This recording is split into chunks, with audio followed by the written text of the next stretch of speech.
We're going live, okay?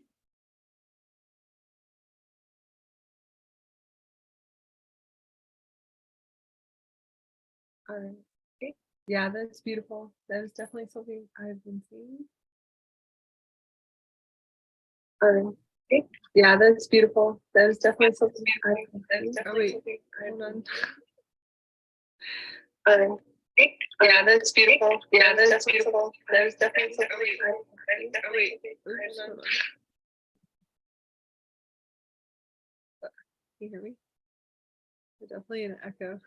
Yes, I can hear you. Okay.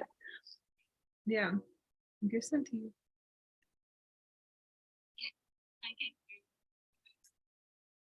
All right.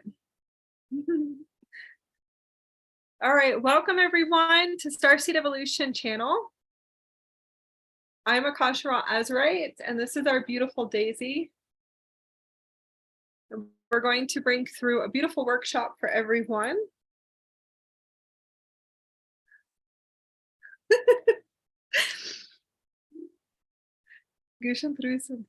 We're going to start activating a beautiful transmission. It's the Underworld Metaphysical Spirit Body Workshop. It's something that we created and designed for deep inner connection and beautiful transmissions, just to kind of flow different channelings. I call them systems, new systems that are just coming through for Ascension.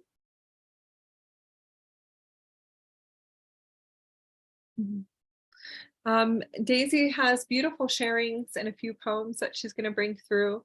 We're going to go into a little bit of the Underworld history, just a few things just to connect to the Syrian energies. And it's the new moon.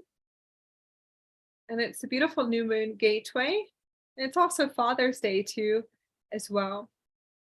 So we want to say happy Father's Day to all of the beautiful fathers and beautiful mothers too out there as well. Because I feel like it's Father's Day and Mother's Day every day for everyone. So we just want to bring that beautiful transmission through and open up a beautiful space. Everyone will have to connect to any crystals or Indaras. You can bring a journal, a sketchbook, and colored pens, pencils, anything to open up to your divination.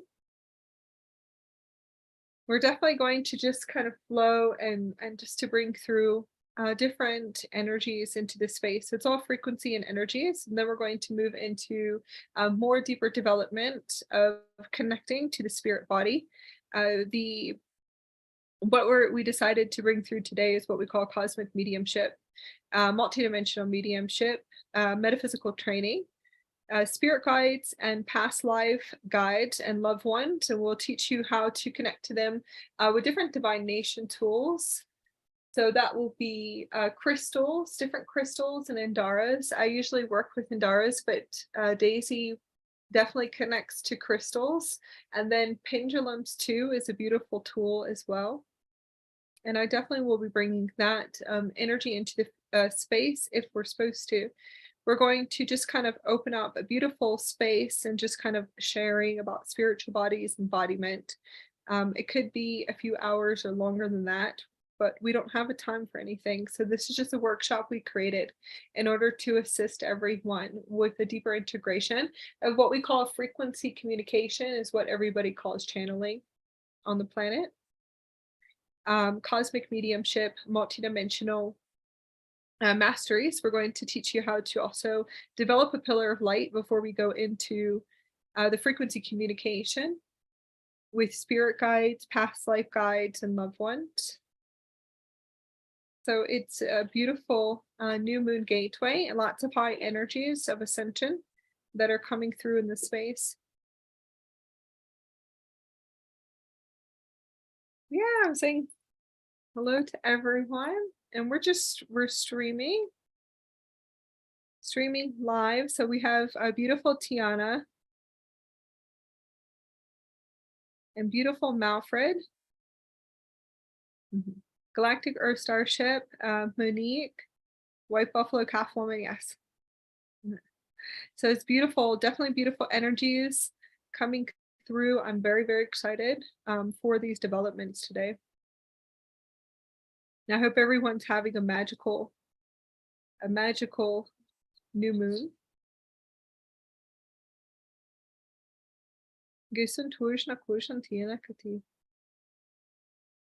Yes, and sending love to everyone. The frequencies are definitely high, so we're going through major upgrades from the throat chakra to the crown and a nervous system rewrite. And it seems like we're moving through different spaces in time and points in time.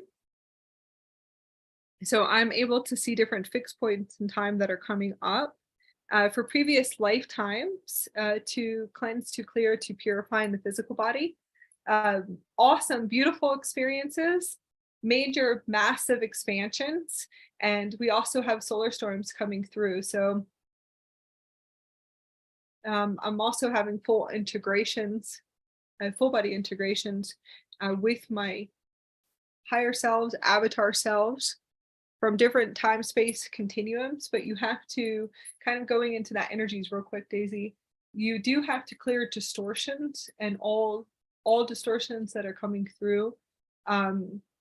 Let's say in creations that could possibly be recreating. So about 5,000 years ago, I was able to pass the gates here for a return. It was about 5,000 years ago during that system that there's lots of distortions that are coming up in these previous this previous incarnation. So I personally, as a crystal child, did not have a Christ child. Yes, I'm being corrected by my higher self. As a Christ child, I did not have many experiences here, but I do know enough about the gate systems inside of the physical body. So I'll go into that just for a minute. And I don't really have a blueprint yet. So I have some pictures I can show you of what that means. But the blueprints and the geometrics are actually in the physical body system. So the gate systems that were designed, and when I did come in here at a previous lifetime, it was 5,000 years ago, there was lots of distortions that I have to clear during those times and spaces that have to do with the different setups of this system. And I'm going to say, I would have to say the ones that are in the play system, and I call it the play because it is just a play and a setup, different type of play systems that were running at the same time. But I was able to bring through in this lifetime, as I'm clearing the distortions, I was able to bring through the system of the restart in the reset, actually, a new reset system coming into this vortex. Into the gate system of the physical body. So it's actually the physical body that has the light codes and geometrics and the keys, which is actually inside of the body, which is the crystal structures, kind of just bringing that frequency through. So I had enough frequencies and knowledge about the gate systems and how everything works. I was able to come in through the gates 5,000 years ago. It wasn't the highest experience, I believe, towards the end. And I won't really go too much into it because I'm still clearing everything, but I was able to understand a few things within my physical body. Within the physical body and the physical trauma centers, if you want to say, different distortions and frequencies that are running, that are holding different systems in play, different creation systems in play. So creations, collective creations, materialization creations, meaning running different timelines at once, but running it from a lower vibrational frequency discord. So possibly, we'll just say, could possibly be fear still in the body, different trauma centers from previous lifetimes. That's why I feel like it's so important to activate your DNA strands and to activate all of your different crystalline DNA strands and plasma DNA strands, and to activate your light bodies in order for you to be able to clear these distortions in your physical body, to rewrite your physical reality, to rewrite your creations within your physical body systems, which would be what you would call your chakra systems or vortexes here in this space and in this time. And that's not all going to be true for everybody. So some of us actually come in with a system that's only one vortex system, which is the spinal cord system, and it's a plasma system. So that's more like preserving those systems, and as they come back online. Most of our systems, which is the physical body, so I'm talking about the physical body, if anyone has no idea what I'm talking about.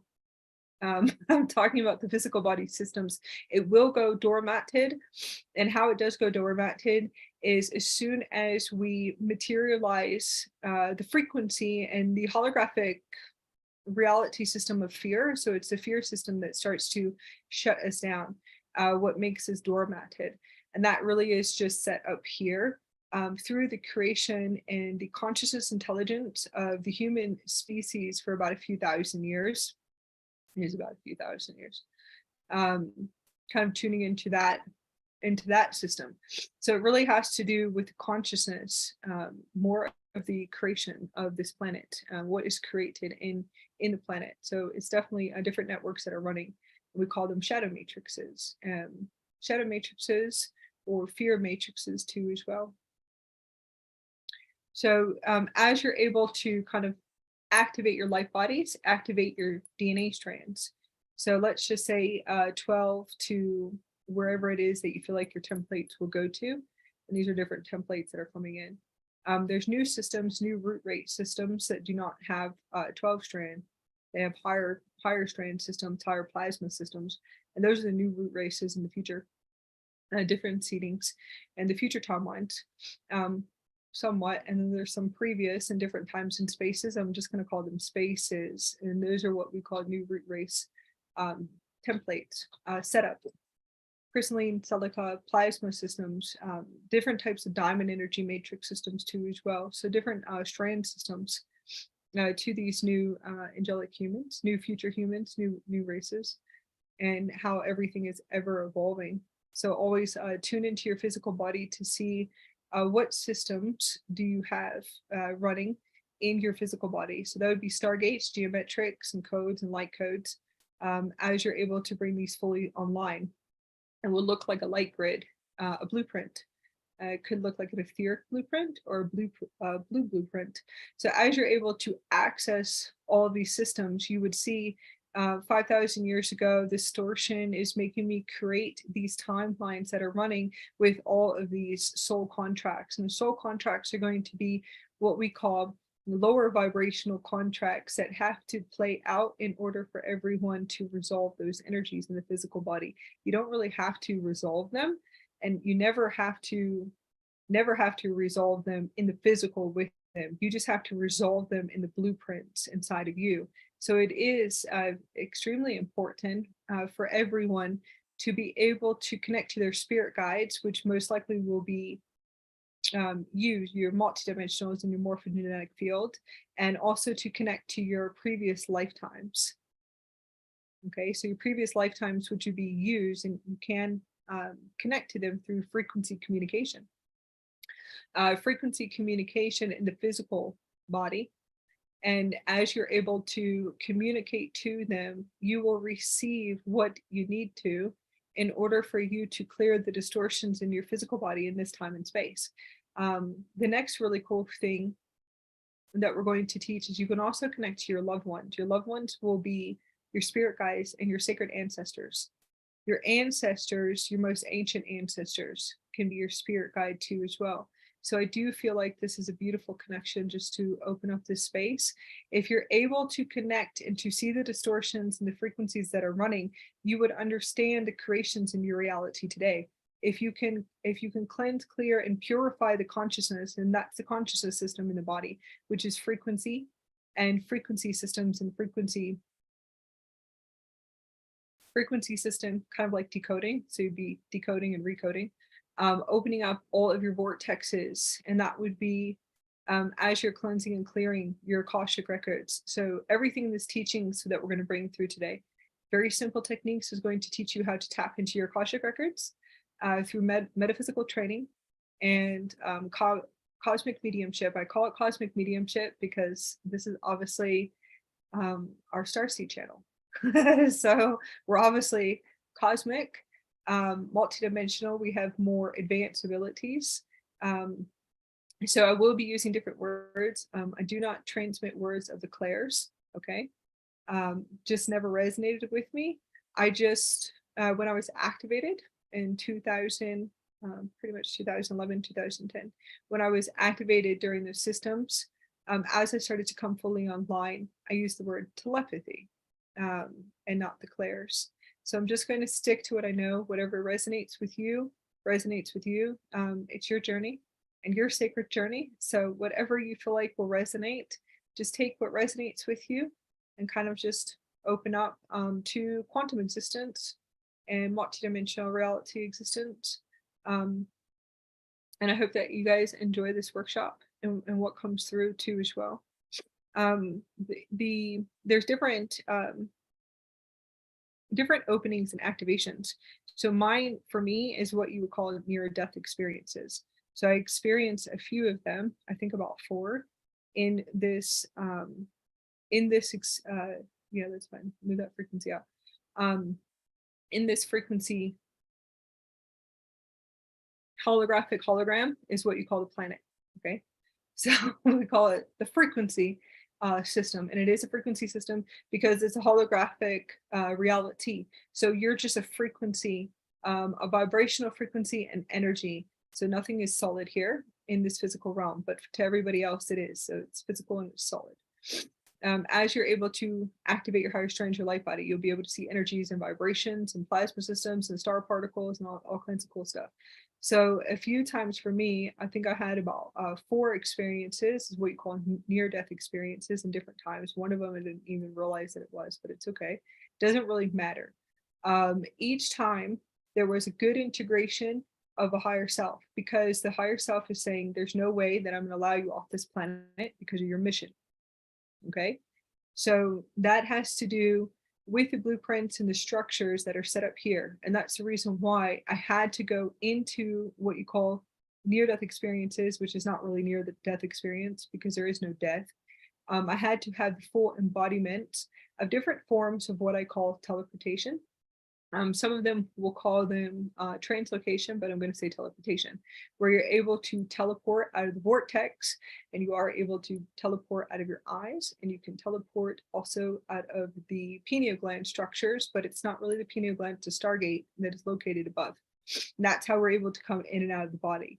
So there is no death, but we'll call it near death, right? So kind of new words, kind of just want to open up that space for a minute, that it's a stargate system. They call it a stargate. I call it a star portal system, a chamber, a frequency gate, like a frequency portal. So if you actually see like a tube of light, if you close your eyes and you see the tube of light, very similar to what Daisy, what you were talking about with Goddess Isis's vision. When you see a tube of light, you close your eyes, that's actually how we come in and out. There was a point in time when the gates were fully open. And when the gates were actually fully open, we were able to actually move and vibrate our physical body in and out. So what you call I guess they call it transmigration. I've heard that too. But I'm just going to say that we're able to translocate here and wherever we wanted to go. And that's actually where we're moving back to. Okay, so we are moving back to those developments. We have about 2 years. 2 years, the vibrational frequencies of the planet will be higher. We are able to teleport in this existence now, but we have about 2 years, and that should be a good gate opening. As we open up that next gate, we'll be able to finally start to maneuver around and to be able to maneuver in new systems and different systems. Systems are going to be whatever is created and designed within your vehicle of light. So that's your light body. As you activate the DNA strands, you are just activating your different systems, which is your Stargate system. And it does look like a Stargate, flying saucer, I guess, what they call it. But it's an actual beautiful system and a diamond system. And we should be able to maneuver in those systems. And everything will shift and change because we do go back to our original blueprints, okay? Or you can create and design your new blueprints if you like having fun and like activating new universes and kind of tuning into new root races from different universes and bringing in strands and plasma strands. And those are us that like to sit and to draw all day long. And we just sit here and draw all day long and bring in some really cool plasma strands because we can see it, and it's really pretty and beautiful. So we're able to access all different types of DNA structures and strand systems, and it's lots of fun. So we can kind of shift, and it's a multidimensional experience. So we're definitely able to kind of move into different systems, and that would be different Stargate vessels. So that's fun. Okay, Daisy, I'm gonna let you start sharing your poems. And this is our beautiful, beautiful Daisy, our radiant light.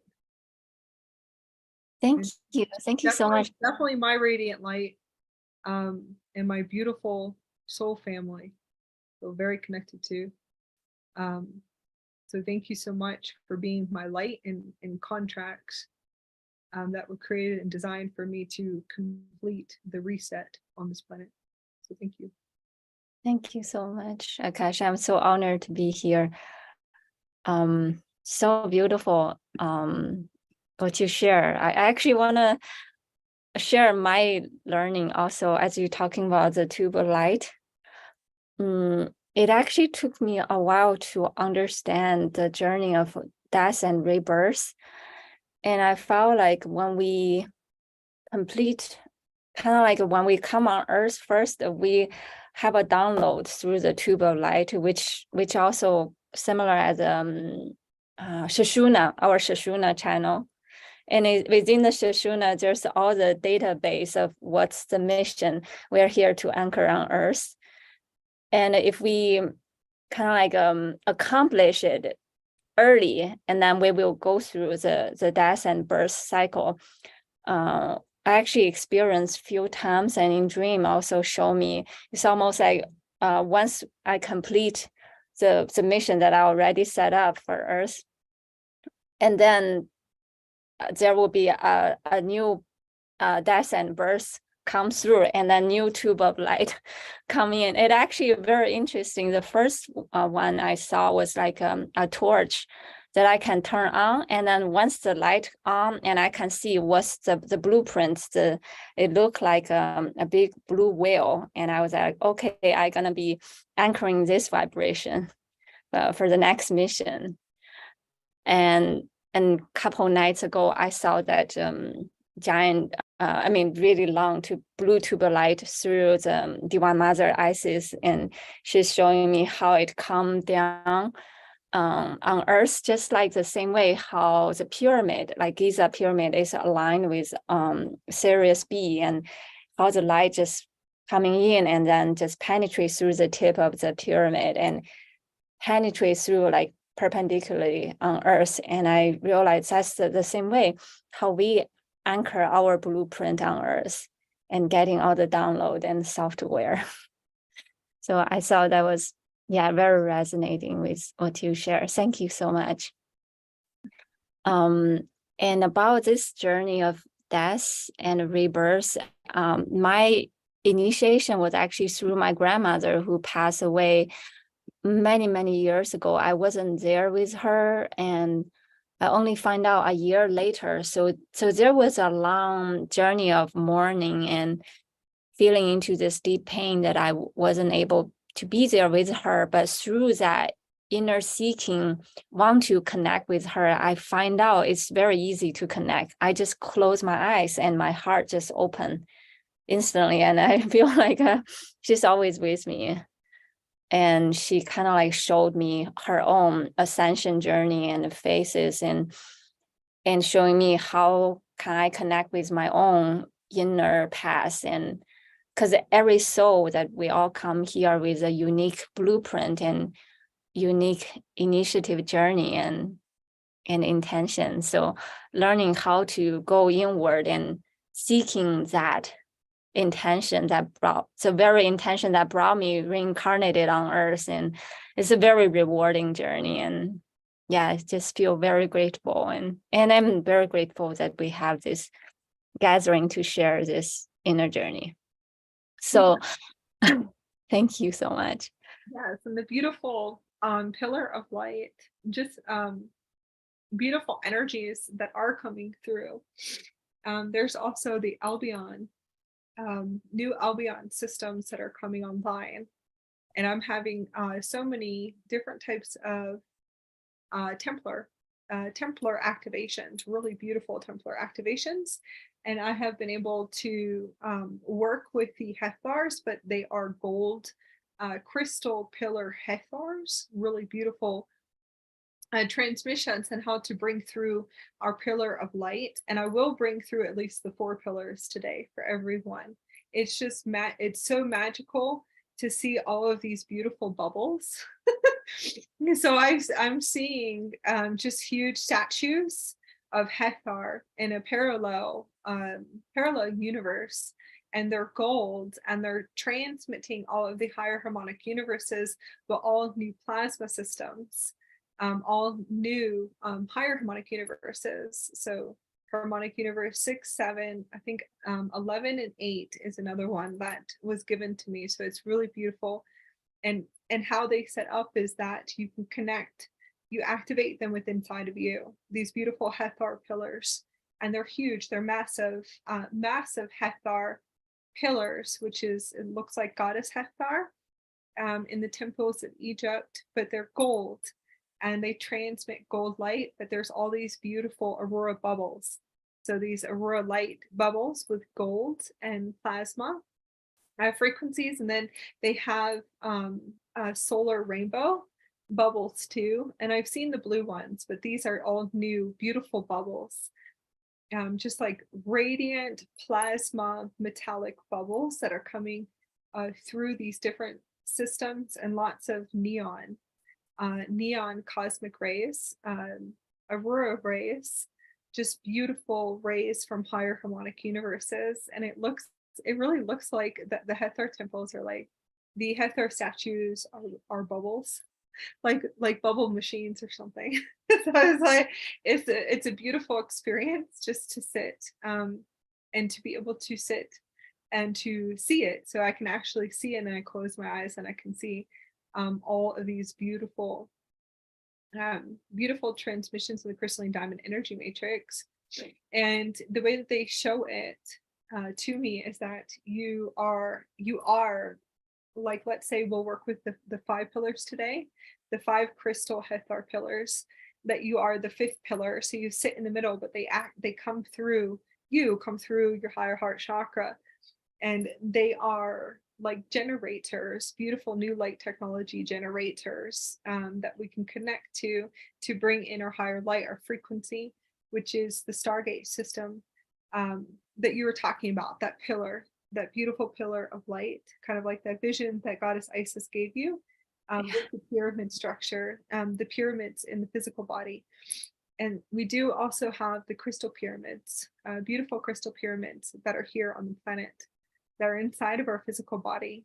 And there's lots of recoding for those systems. Those are also pillar systems to, I always say, kind of like to relearn how to use them again in the physical body. So yeah, those are beautiful energies coming in. Yes, it's like the crystal pyramid technology. One of the important function is to transmute the energy of emotion and help our soul fully coming online and have full integration on earth of our soul light. Yeah, it's beautiful.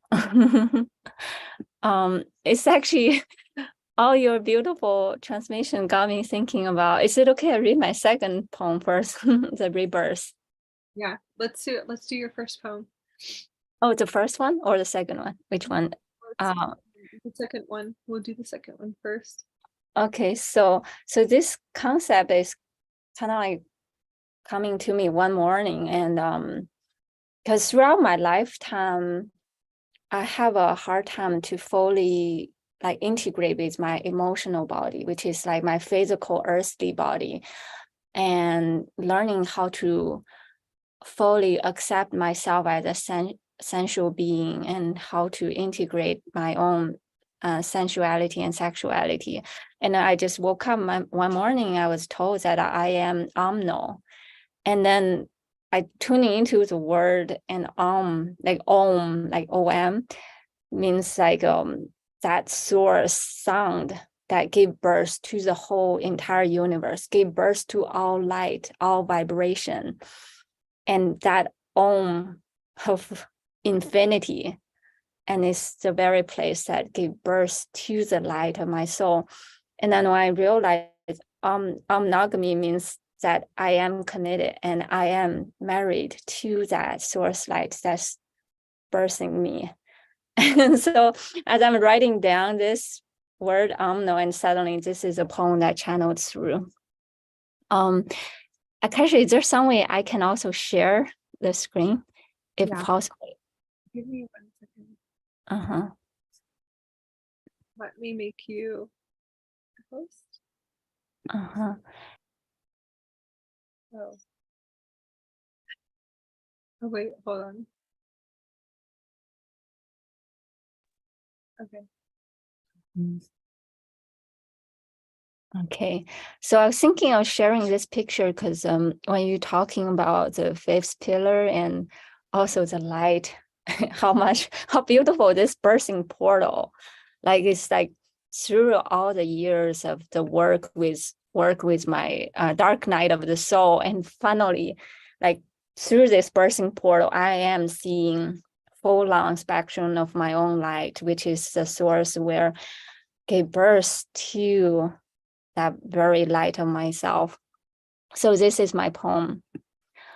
I am monogamy.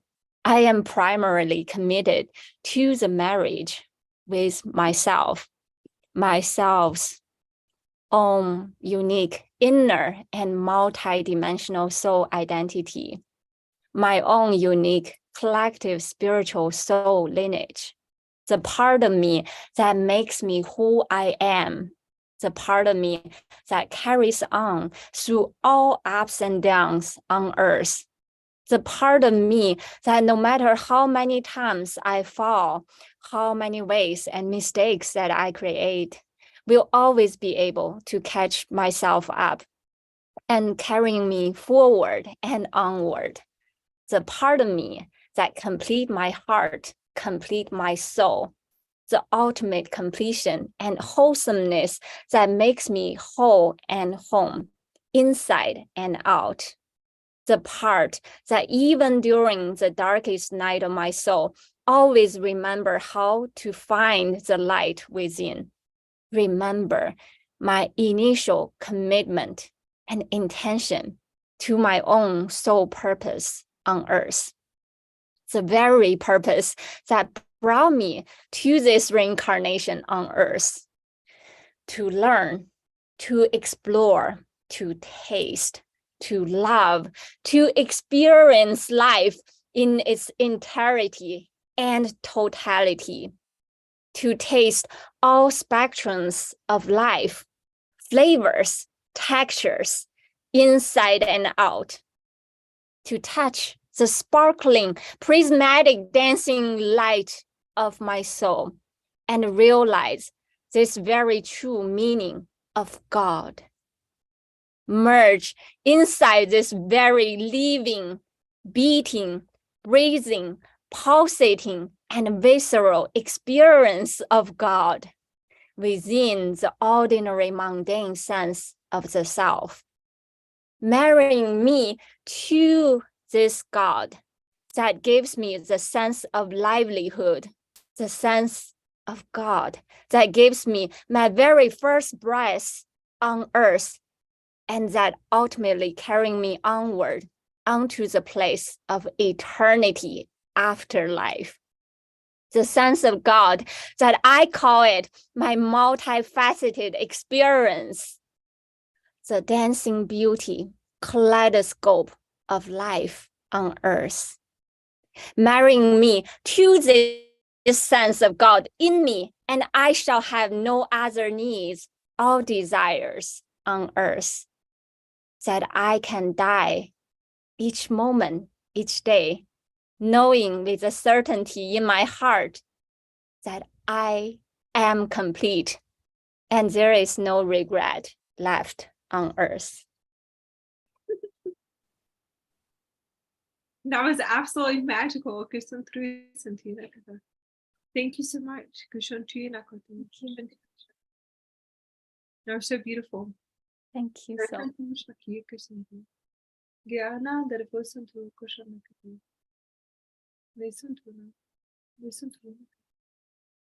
Yes, thank you so much.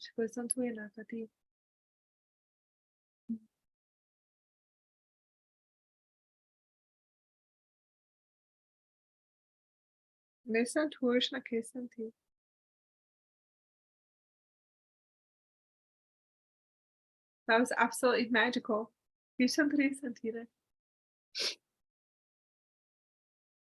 Okay.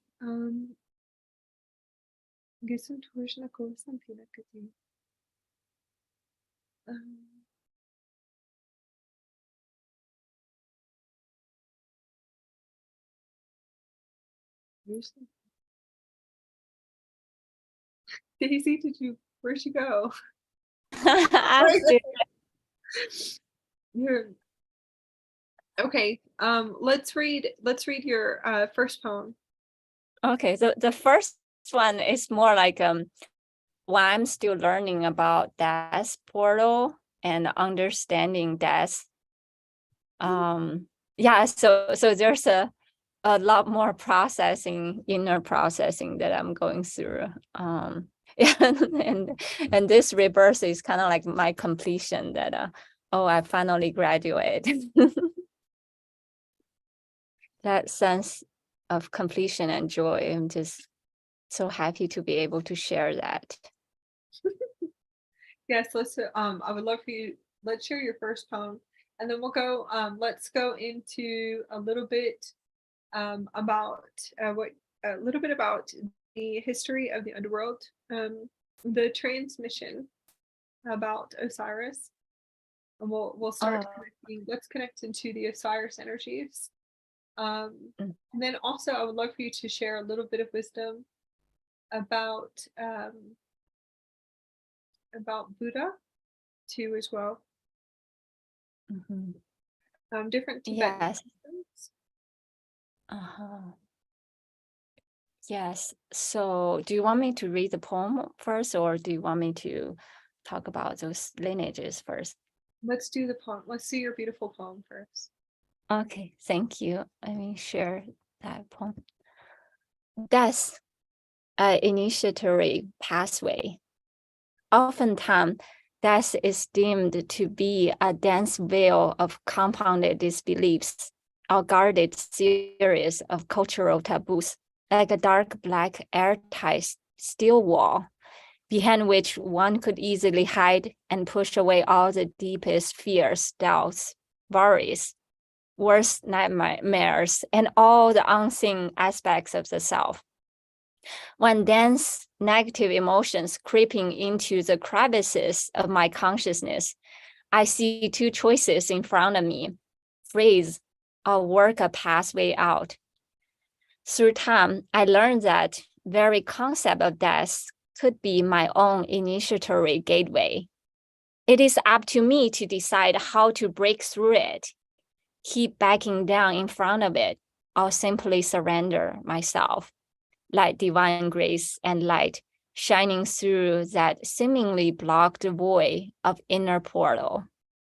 Allow loaded burdens of long accumulated fears and worries be laid behind. Let the dense shell of defensive ego naturally be released, naturally, gradually, and gracefully.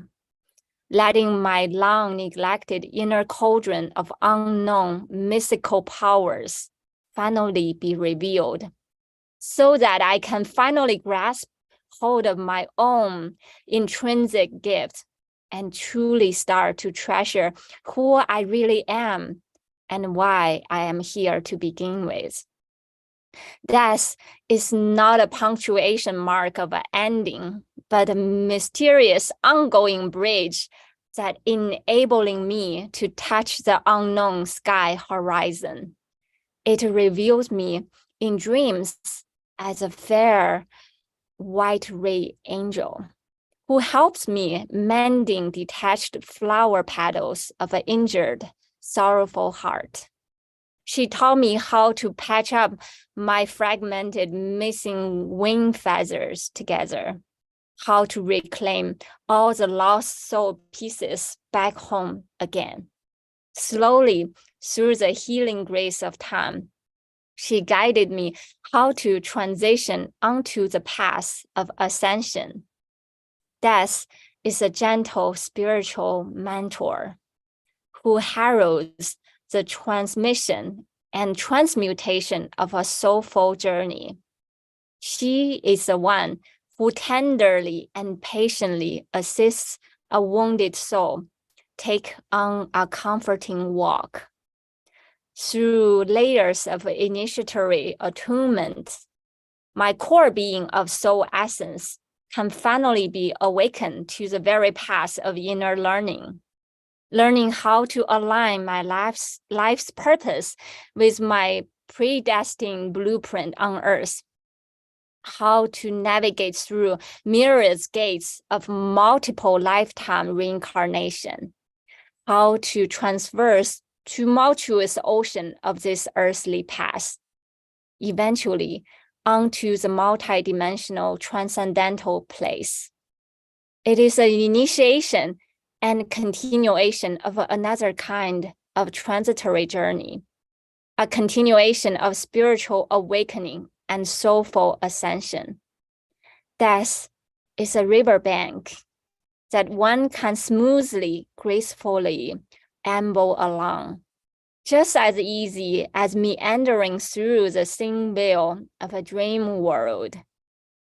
Like a ethereal fairy who can ride on a rainbow dragon, effortlessly leaping across gossamer webs and paths onto the astral space, where one can easily continue this miraculous soulful journey, gate after gate, path after path, life after life.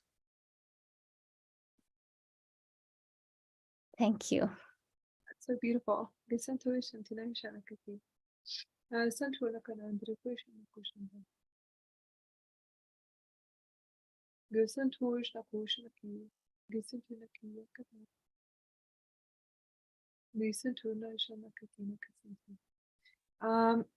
That was absolutely beautiful. A few different transmissions, right? So kind of not going back into the old systems. So that was absolutely beautiful.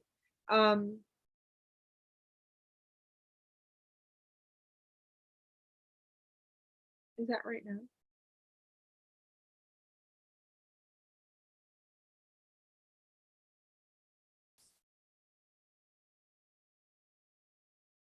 Okay.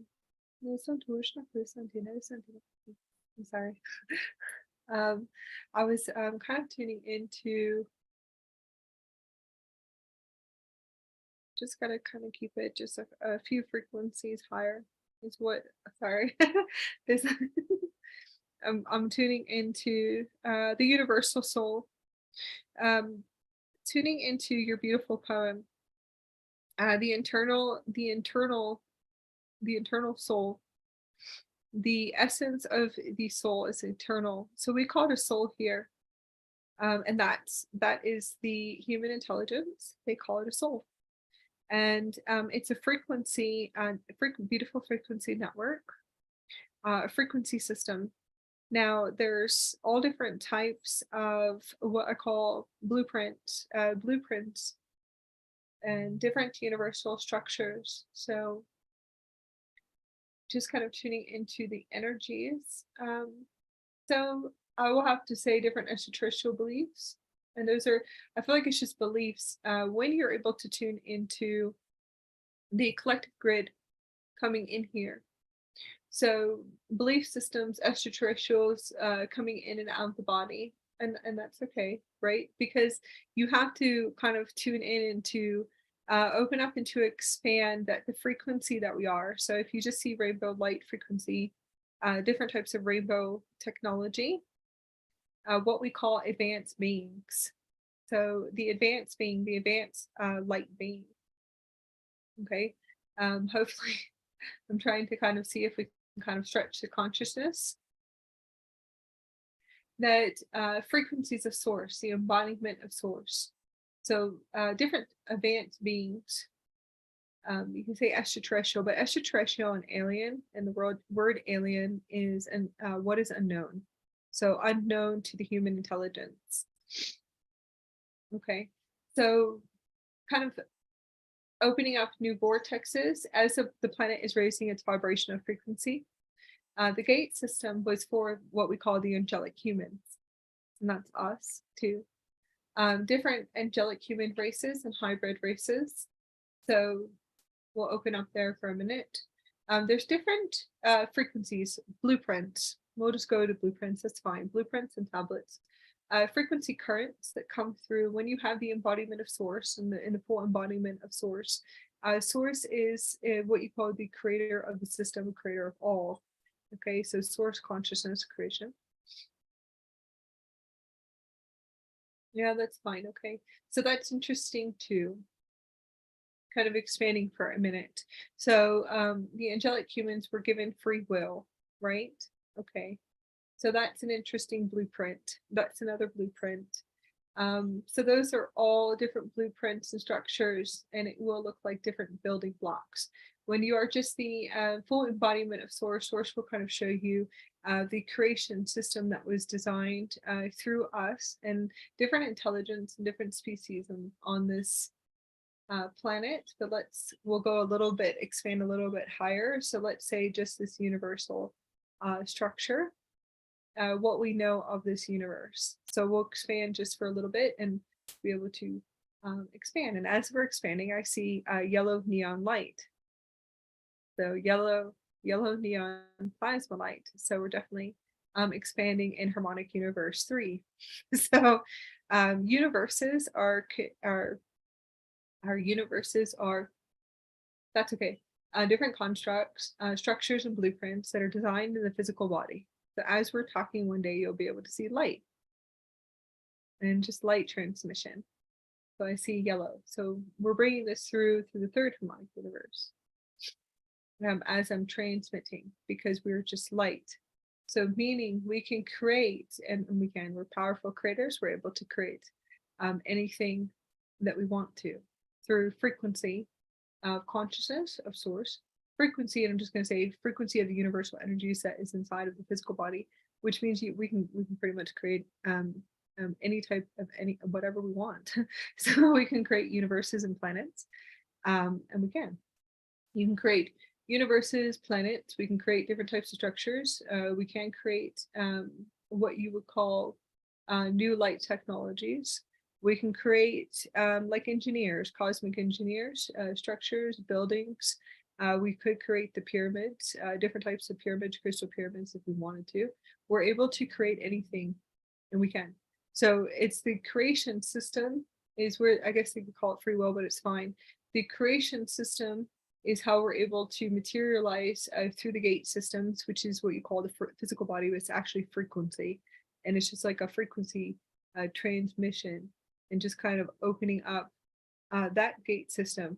So when they say that it's eternal, it is eternal, and you are just light. So going into what they call the underworld, I go into the underworld systems, and I have cleared many different vortexes, all different types of vortexes, collective grids, shadow matrices, networks, and black hole systems, wormhole systems, and just sitting here kind of moving through all those systems that are very distorted. What you guys call the underworld is not the underworld at all. Those have a lot to do with the destructions of the gates. And those are the stargates that are on the planet. Moving on. So kind of moving through that system. Now the underworld is really great for what I call the inner star portal. And that's the inner star portal inside for you to work through all of this until you're able to see that you are the creator of energetic patterns. And if you close your eyes, you'll be able to see the energetic patterns. And you should be able to see energetic patterns that will kind of look very similar to her LED lights, her beautiful LED lights that are behind her flashing. Energetic patterns of LED lights. It actually does. look like LED lights.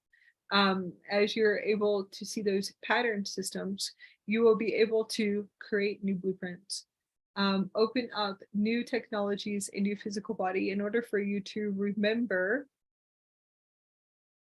the new systems of the Stargates that are coming online again. And then also, it's all Stargates. So, I mean, it doesn't really matter. You can take what resonates with you, but it has a lot to do with Stargates, the Underworld does anyways. So Stargate systems, if you can see the pattern systems, you'd be able to create new, you would kind of start to cleanse and clear and to purify all of those systems within your physical body. And that's what I call the inner star portal. And that's what everybody's working on right now. You would remember that we are eternal beings and that you really are just a frequency. You're a holographic, and it's true, you're a holographic frequency of source, light, and just light technology, different solar light technologies. So everybody tunes into the rays, but it really does look like crystal star portals. So here we go, we're going to go back and forth. And I'm going to kind of move you around a little bit in a geometrics system and a different types of geometric shapes and sound and tones and frequencies. And you can't hear my sounds and tones and frequencies coming from the vehicle of light. Once you're able to filter through all of those systems, those star portal systems, it will look very similar to LED lights as those patterns, as new energetic patterns that you'll bring back online, right? So I guess you say we'll bring it back online. But it's always been online. So it's not doormatted, okay? There is really nothing doormatted. It was a plate system. And it was a plate system that is wiped when you come in here. And you are wiped coming in here. Completely wiped. And you might have been wiped 1,000 times or millions of times, actually. Millions and millions of times and thousands of times through a reset. Nobody would know about that either. And all different types of systems that they have running. So eventually you will remember that we have done this before, probably about 1,000 times. And I'm talking about this system. And when I say system, I'm talking about this frequency current, and it's a current. A frequency system, current, template, blueprint, structure, and it is the same, what you call experience lifetime. So this incarnate. And we have been able to do it 1,000 times through different types of resets because we have to keep resetting the system. And we will have to probably reset it a few more times because of the intelligence of creation. Okay, so that is what they call the free will creation. So you will remember this as you bring it fully online.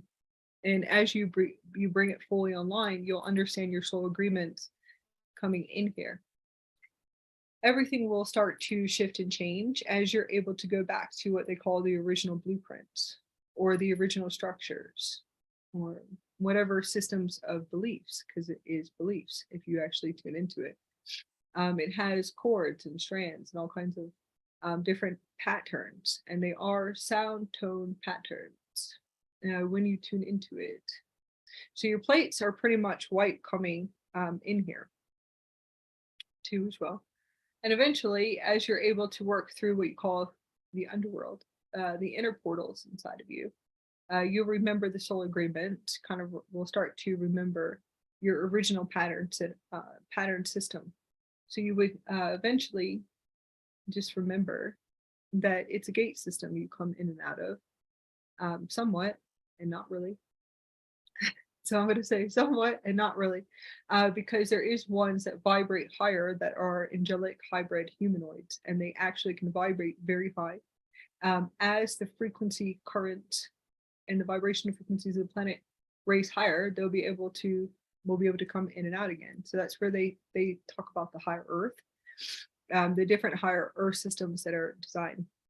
And there are different higher earth systems, and those are different platforms as you're able to go back to your original system, your original blueprint. Okay, so your original system, there is no death. So there's no death at all. Okay. The underworld is what I call different systems that are shadow matrices, black hole systems, and wormhole systems distorted frequencies that mean absolutely nothing on this planet anymore. So when I say the underworld systems, there's different frequencies to tune into, and that could be the inner world development, for you to remember that fear is an illusion of the matrix, and anything that was in creation of the intelligence of the consciousness of human species is where the human species are not in the elevation of consciousness yet. And I'll just say that the elevation, kind of not remembering the creation or the powerful creators that they are. So they have created these systems from a place of fear.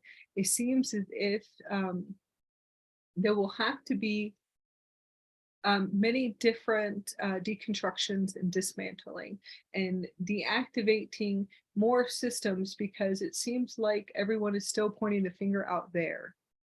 So that's okay. Those systems will come most likely to a halt and then a dismantle. Eventually they will deactivate and to be able to dissolve the structure systems within the systems that were shut down, different systems that were shut down. There's different systems that will be coming online, and these systems will be able to kind of, create a beautiful new consciousness. That's fine. New consciousness. A new consciousness of elevation for the systems of the species on this planet. So it will be a higher elevation of consciousness, meaning that the fear frequencies in all of these systems most likely will come to a halt and then a dismantle through the new systems that are coming online. And the new systems are very connected to us inside of the body, where we're able to remember our plate systems and how everything works again. So each one of us that are cleansing and clearing the Akashic systems, bringing new codes, new templates, it holds a purpose, because we're the reason why it eventually will dismantle.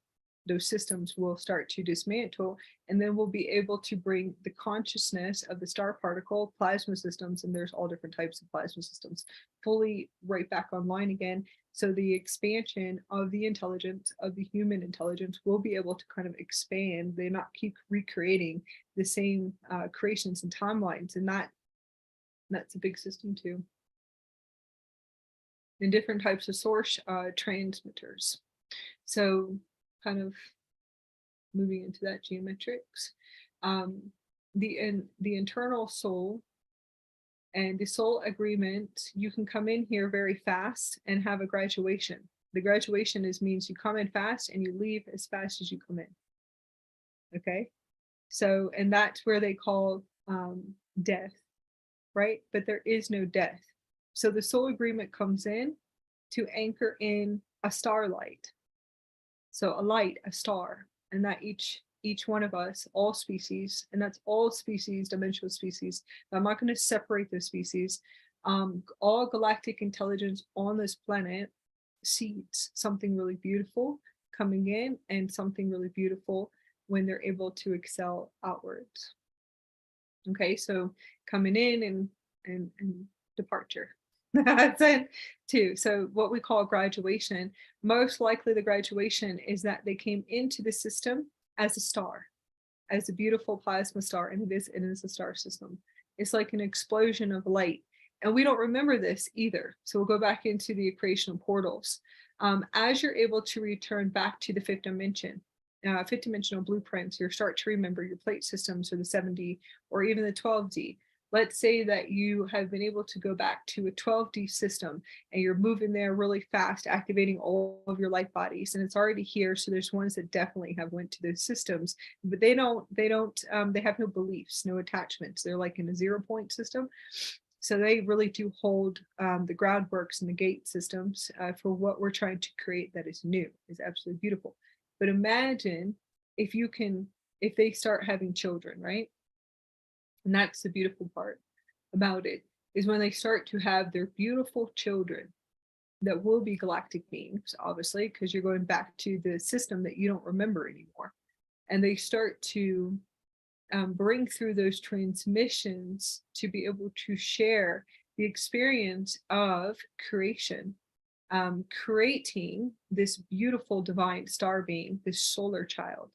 And they bring this beautiful creation in, and they're also sharing experience with the world and saying, when I actually conceived, and this is, we used to be able to hear sound frequencies and harmonics and music, and we could see the explosions of light in the physical body through vibrational heart-to-heart creation. Okay, it was a vibrational heart-to-heart creation through sound, not through what you call intercourse. Okay, so we could create our children through sound and light and frequency. And we're obviously going back there, so it's okay. As these beautiful, and it still is as beautiful with the intercourse, don't get me wrong, of the conception and conceiving of the child, because you just can't see it yet. Okay, so we can't see anything, so it's still happening. Every time that we conceive a beautiful essence of a frequency of a star, and that's a baby, so that's a child, or the creation of a beautiful child. This is a star that's being created, a beautiful essence of a beautiful star. Okay, now the advanced ones that will be able to remember and to be able to see the creation of this beautiful essence of this child being conceived. It is like an explosion of light. It is like star plasma and particles, and the earth moves, and it's so beautiful. And then you begin the process through the heart gate of conception, which is conceiving, and then also forming, creating these beautiful children, carrying the child. This is actually created through a starlight technology, a solar light technology. And it's absolutely beautiful. So you would be able to remember how the pillar of light is created through that vortex, which is like the creation coming in. And you remember that even if the creation leaves and graduates, it would be going to a higher Earth system. Does that make sense? Either here on the planet, or it would be off planet. Okay, so wherever it's going to go, it's obviously still graduating. So it's a star. Okay, we're a star coming in here, a beautiful explosion of light. I'll go into the twin ray theory, because that's really interesting. Okay, for a minute, there is a unique energetic pattern that is so sacred when people talk about twin flames and twin rays. And it's fine, because it doesn't matter. That is one of the biggest activations on the planet to assist us with remembering the plates. And that's remembering the memories in the plates and the tablets and the organic blueprints in the physical body. So there are ones that come in here through the creation portals that are created with their angelic twin ray. And it's really not many, but that blueprint is sacred. It's a sacred blueprint in order for them to align through the universal blueprint, which is the universe. The universe will align them back together again in order for them to complete their sacred mission. And it has nothing to do with relationship beliefs or sex at all. So I will at least clean that up today. No sex beliefs or relation beliefs. This is something profound beyond what you can imagine, an essence. And they are birthed together. And it doesn't matter if they're created through two different creation portals. And that would be the mothers that are the carriers. They will always be able to find each other again through the blueprints in their physical body. And they will be able to merge their consciousness together in order for them to bring through all kinds of really awesome blueprints and structures and harmonics and all kinds of really cool stuff. So it's beyond what you can even imagine. So those blueprints are sacred, and the stars are actually created together. So they're two stars coming through a portal, and they're intelligent beings, so they can create two birth canals. Yes, two separate birth canals too as well. So I do want to wanted to touch base on that a little bit too. Most likely they could be coming from the Syrian star system. blue rays. Opening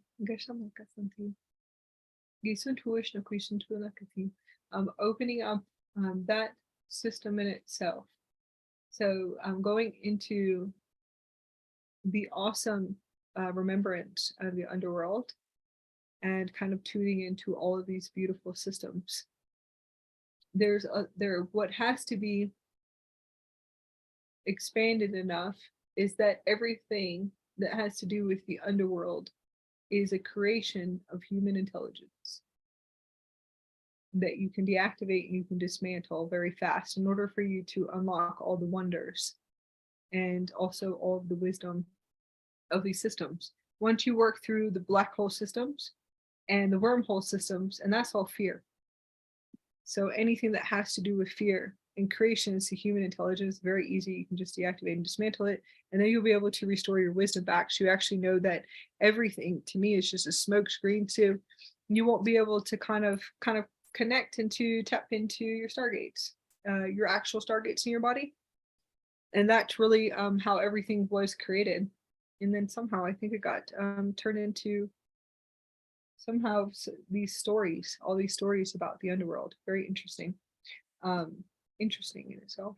But those are networks when you tune into it. So it's all just networks and frequencies. It's very easy to dismantle. Daisy, if you want to start to share your story about Osiris and that beautiful exchange, and they definitely are, they were beautiful Syrian angelic soulmates. So they were twin rays. They were absolutely beautiful. And it's definitely not it's not really the original Isis and Osiris, but it's okay because those are networks too. Isis and Osiris are just network systems. Yes, so Isis is like the divine mother, Osiris the divine father. There's so much tied into all those amazing transmissions that we going through the Lionsgate. Like the whole thing about Lionsgate is this when the Osiris align with Orion constellation once a year. And that was the time, the peak time in the ancient Egypt, where the Nile River will surging and bring in the water and flood the land, and the land turning into black. And that's the very meaning of the word Kemet, means the land of black soil. The richness of that nourished the soul of the ancient Egyptian. So my understanding is that just like earlier we talked about the pyramid, how the light enter the pillar, enter into the pyramid, give it that very spirit of that physical being, just like how our physical body come alive with that divine anointment from the light above and coming into our body. The same with how the Giza pyramid was built, the alignment is with that light of alignment, the divine mother, divine father union. And so the story happened is that Osiris, he's this, maybe I'll share that this picture that you shared. So the bottom one, and his green color, and after death, Osiris become the god of the underworld, the god of the death. The story is that he has a brother who's very jealous of him, and his name is Set. And Set set up different traps to kill Osiris and cut his body into 14 pieces, which is very interesting because the 14 is the number of the divine father, also the divine masculine transmission. The pillar on earth, what I see in Egyptian also use this worshiping tool called the jet pillar, and also called the Osiris spine, which is so symbolic. How it's kind of like the ladder of our soul ascension, and how do we through this pillar, this inner pillar, which is also our Sushumna Kundalini awakening, through this inner alignment with our soul, slowly retrieving different pieces back and come to this inner alignment and the marriage of heaven and the earth. So Isis has to retrieve each piece of his fragmented body, which is symbolized of the fragment of the soul. And then when it all come together and she blow in this life force and bring him back alive. And it actually happened a few times. And yeah, it was kind of like symbolize all the trials and tribulation, the collective, if I give it a word, it would be the collective wounded masculine that has to go through.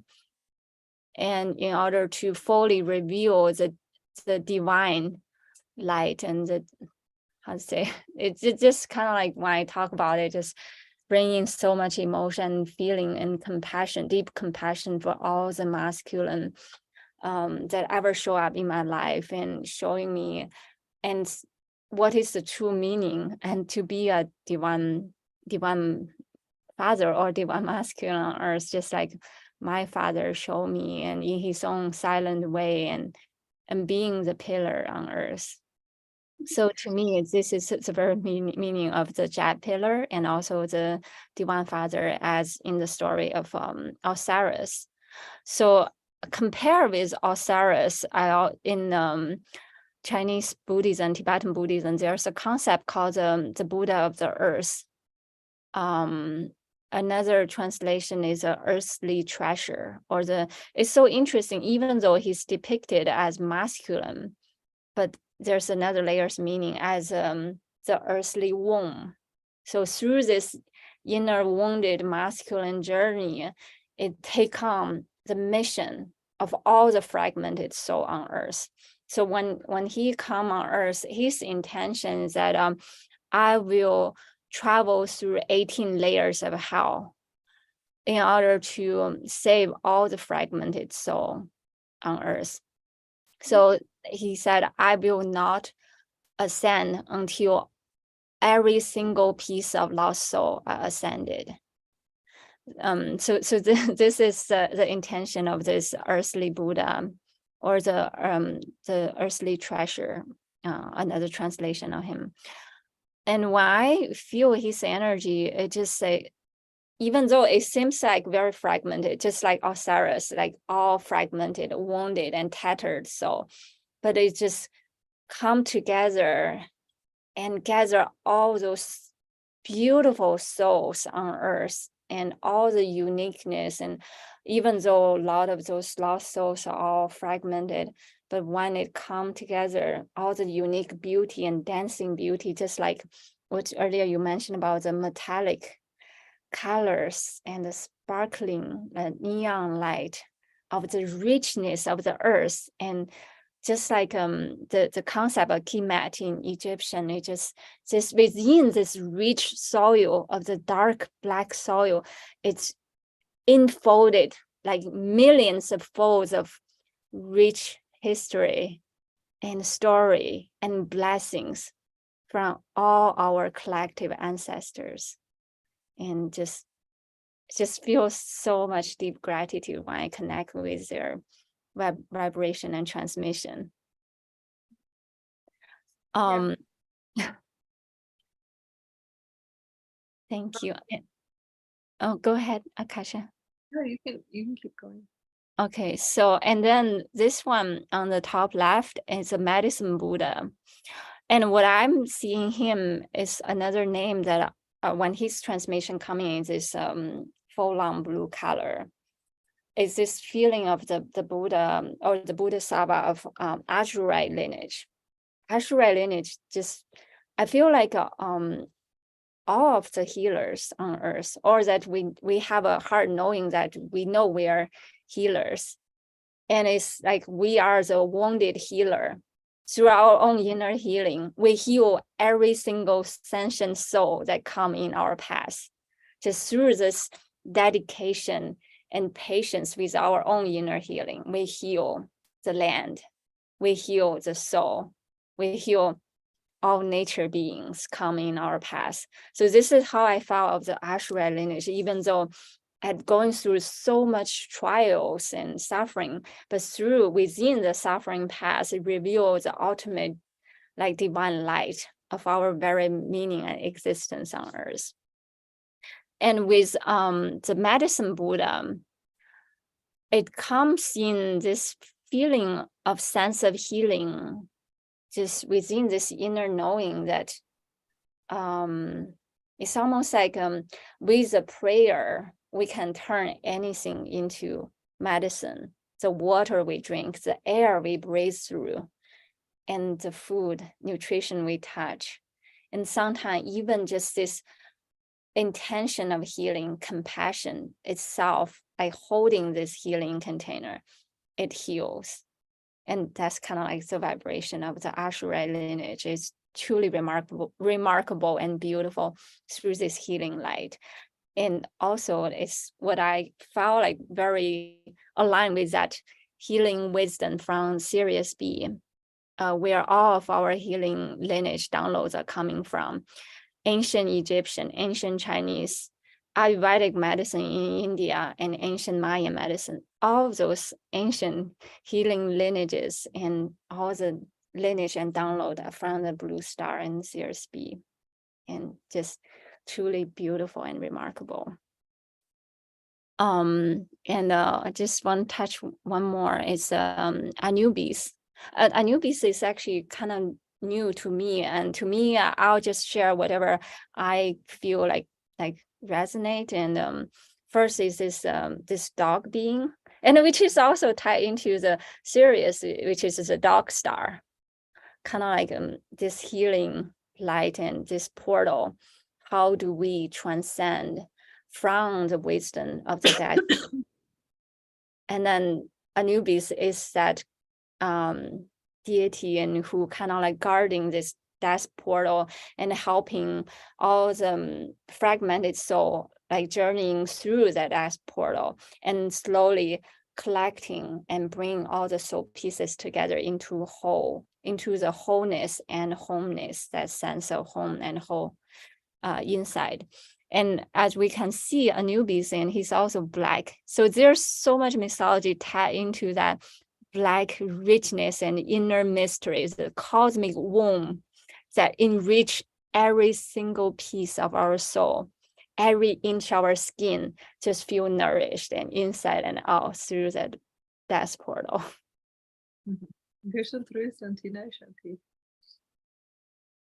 Connecting to Ubis, few profound things. Experience of remembering the plate systems or whatever is shared, right? Everything is unique energetic signatures. Your plate system is only original to your consciousness. The one thing I do see on the planet is that it still seems like it's still navigating some type of control system where everything and everyone is only on the same system, and this is the only right way. Okay. So like right and wrong way. So I'm just going to kind of dismantle that discord frequency.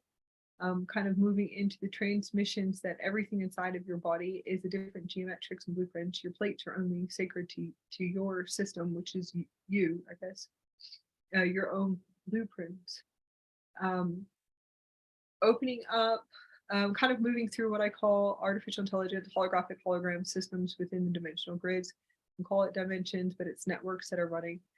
Different networks that run, so black hole system, wormhole systems, and if you notice, it will be like a spiral system, kind of like a loop, like a continuous loop system, if you tune into it. And it can be a little gray when you look at it, right? Okay, so it's really interesting. Some of those things are set up, and some of them really are set up because that wisdom is sacred. So it is set up because the intelligence of the species within the dimensional grids, it's not all species because there's all different types of really cool dimensional grids on this planet. Some very beautiful, pure, extremely pure dimensional beings here, and what you call different earth grids. So I'm going to say earth grids, earth planes, and multidimensional earth systems. That's fine.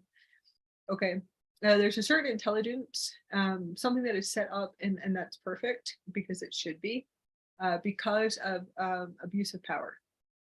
So because of this abuse of power system, there's a good system that is set up in order to make sure that those systems are not used for what all the intelligence uses everything for the past few thousand years.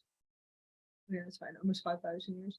But kind of tuning into those systems, when you actually do tune into the systems itself, it's set up because of abuse of power. So we're going to go into Anubis just for a minute. Once you're able to restore all of those systems, you have to work through different wormhole systems and networks and black hole systems inside of you. When you are ready to let go of beliefs and to stop creating the new looping systems, because there's new looping systems again that I see that are coming online again. I can see all of these systems that are in creation. That's fine, because they'll be vibrating into the system that they need to work through everything. They'll have to kind of sit there and keep working through whatever needs to be done in order for them to kind of pull themselves back together, to activate new codes and new templates, to elevate, to stretch their consciousness, to realize that they're just in another spiral system. And it's okay. Different geometric systems, so it doesn't really matter too much. Once you're able to shift to what they call the true 0 point, is not having no beliefs at all, and you hold that grid, let's say for a few months, you can hold the 0 point for a few months, you'll be able to dismantle all of those systems, as long as you can see the different frequencies, frequency systems that are running in different systems and geometrics, and I call those the old systems. You can dismantle them and you'll be able to unlock a few wisdoms. So eventually I was able to kind of hold a system at a 0 point and to break down what you call old framework, and I'm still working through breaking down old framework. And that's pretty much the universal framework, old universal framework. And I'll just say universe and then probably go into the multiverse, but it's fine. Kind of breaking down that system, breaking down, holding the 0 point, I was able to kind of unlock a system and some wisdom with the serious canine races. Okay, so I always hear the song, which I think is awesome. The song that we're back in black. And I think it's kind of funny, but we're back in black with cat eyes and canine eyes. And that's what they sit there and sing to me, because I think it's, anyways, I think it's absolutely hilarious and funny. And this is where I exist at this point, in the intelligence of all these beautiful, awesome beings that I hang out with all day long. So they'll sing me songs kind of to see where we're at with the old framework. The old framework. So we're kind of still working through those systems, kind of breaking down some stuff, but just kind of opening up to the serious canine races or galactic canine races. Once you stretch your expansion and kind of move out of the belief that keep you in fear virus systems, or will keep you in abusive power too as well. So abusive power, taking power, all of those systems, and it's fine if you are, it doesn't really matter. You're not going to be punished. This is not the heaven and hell, the crusades, all of these old belief systems. You will just have to keep opening up new blueprints, beautiful codes and new blueprints for you to kind of just move all these systems out. So there's no right or wrong here is what I'm getting at. When you start to really open up, you will unlock some really cool wisdom. So the canine races are absolutely beautiful to work with. They open up a portal, I think it's almost about 3 million years ago, where they brought me to all of their temples. I have been able to access beautiful Anubis and to work with him on many different levels, different templates, but he has a different type of creation that he told me about. And I'm going to say creation. Yeah. So when he did walk the planet, because he did, the planet vibrated high enough, like I said, for us to be able to have an experience here. So I guess you would say, we'll just say what you would call hybrid races, or extraterrestrials or not extraterrestrials, or angelic human hybrid races. And I'm just going to say hybrid. Do you want me to say humanoid? Yeah, humanoids is fine. Okay. So hybrid races, I will not call them extraterrestrial aliens, because I do feel like that's an insult. so it creates like lots of separation. So these beautiful galactic beings that walked the planet at one point and will and are still walking the planet, but it's fine. And are coming, and it's, yeah, I know. So anyways, it all really depends on your vibrational frequency. How high do you vibrate? Okay. As you vibrate higher, you will see that they're just here in the system. So there's really, to me, there's no lower or higher, but that's okay. So there's a lot of truth to that. So we'll just say vibration and frequency. So you can vibrate and vibrate out. Something really cool that Anubis showed me is that it was about 3 million years ago, and I'm not going into the time space, but we'll just say millions of years ago, where he created his own galaxy system and his own universe. So he created his own galaxy, and I'm going to say his own inner universe through his vehicle of light. He was able to materialize, and it is what you call solid, somewhat. Holographic materialization could become solid too. And was able to create through his system many, many temples, just awesome, beautiful, profound temples with lots of family, lots of canine family, beautiful races, all different types of Syrian races, and just beautiful different species that he was able to create. So he did let me share this wisdom, and the wisdom that he wanted me to share today.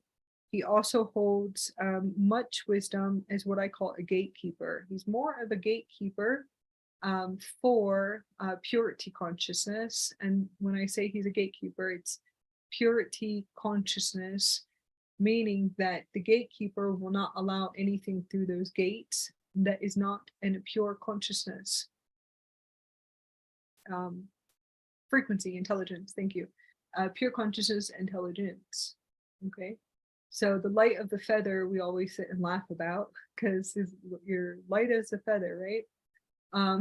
So we always play around with that. Eventually, he opened up new doors to what does that mean?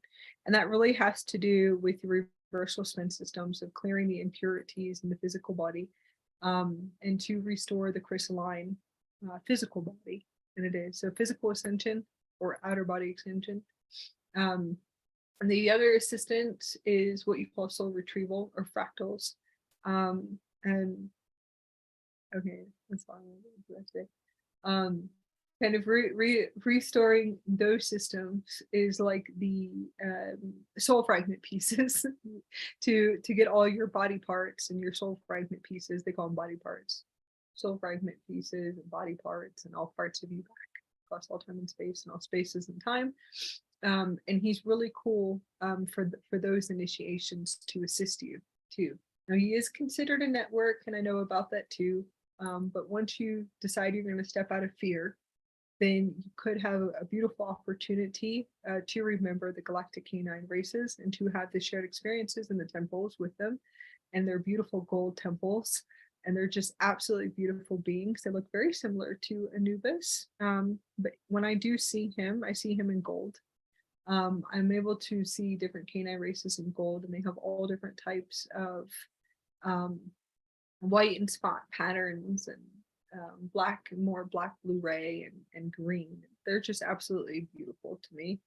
When I go on journeys and experiences with them, I'm able to receive different tablets from them, and I bring them through books, and I just write books all day long, and I just sit there and bring it in quantum expression. So what you call language of light, different forms of quantum expressions. And he actually has taught me about how he was able to create the galaxy.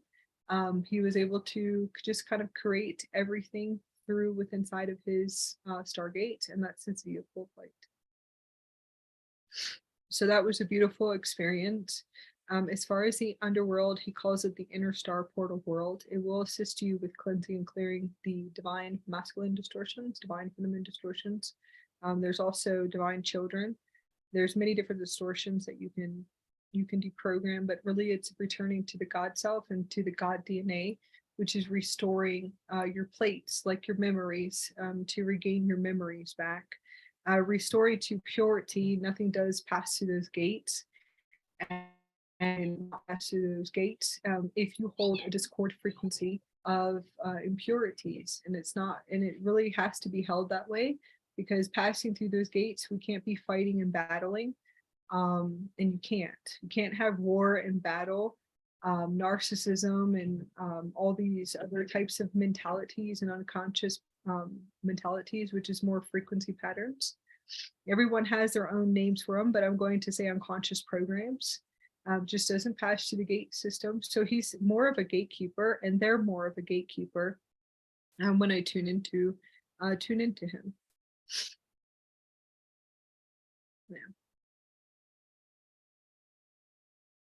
Yeah, he's also really good to assist you with getting out of your loops in different loop systems. It really all depends on what holograms, what matrices you came into.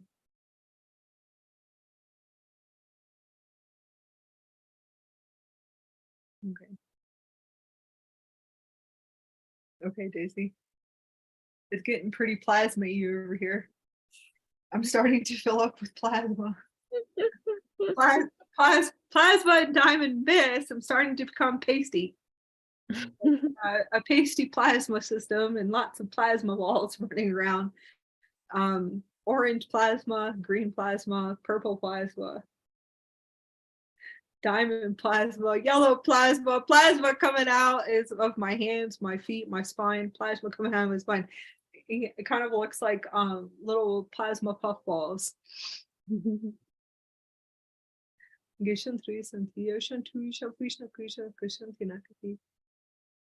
I recently have lucid dream or vision, kind of like what you talk about plasma. It's just like one moment I just merge into the consciousness of mushroom, or the concept of underworld. It's where it's even the earth itself, the land itself is an illusion, and then you just sunken in, become oneness of how the elemental would experience. It's kind of like those neon light, like different kind of light. And then I see, oh, that's the essence of the soul. We all just those plasma like shining. Yeah, it's like energy, vibration, and frequency plasma. When I'm usually with my husband, he'll usually be talking into my physical body, because we share our Stargate. I think for right now, we share our Stargate system. Now he has a physical body, but it's in a higher Earth system, like a physical plasma system. But he also he's multidimensional. So when we're in the body, the Stargate together, because I would have to say the only way we can say what we are is like two stars being born in two separate canals, two star systems being born through a gate. So there's different names for it, but we're crystals. So we look like beautiful crystal beings, like, and we're all crystals, but we call ourselves crystals, white crystals actually, and we're able to share the same experience in the morphogenetic field. So I'll be sitting here, and my husband will come into the body, and then I will go out of the body, and I'll be cracking up laughing at him, because I'm just like a solar plasma rainbow being, and he just sits in my body and talks the whole time, and it's actually quite hilarious. And then I'll come back in, and he'll sit in front of me, and we'll be able to laugh and kind of giggle, because we look like solar plasma beings, like solar rainbow plasma beings of light.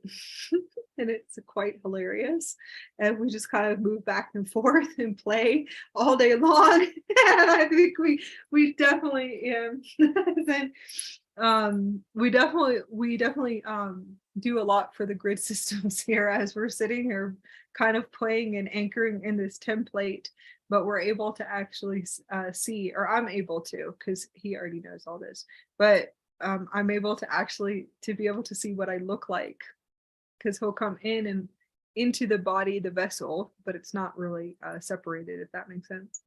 And he'll go out and I'll be outside of the vessel looking and giggling at him because he's in my vessel, just sitting here having fun, teaching master classes and like just going, and I'll be cracking up laughing because I'm right in front of him, on the other side, like in front of my face, looking at him. My body, I'm able to see, like it's like biolocation, if that makes sense. So I'm still here and he's still here, but I'm able to see myself out there, and we're just plasma light beings.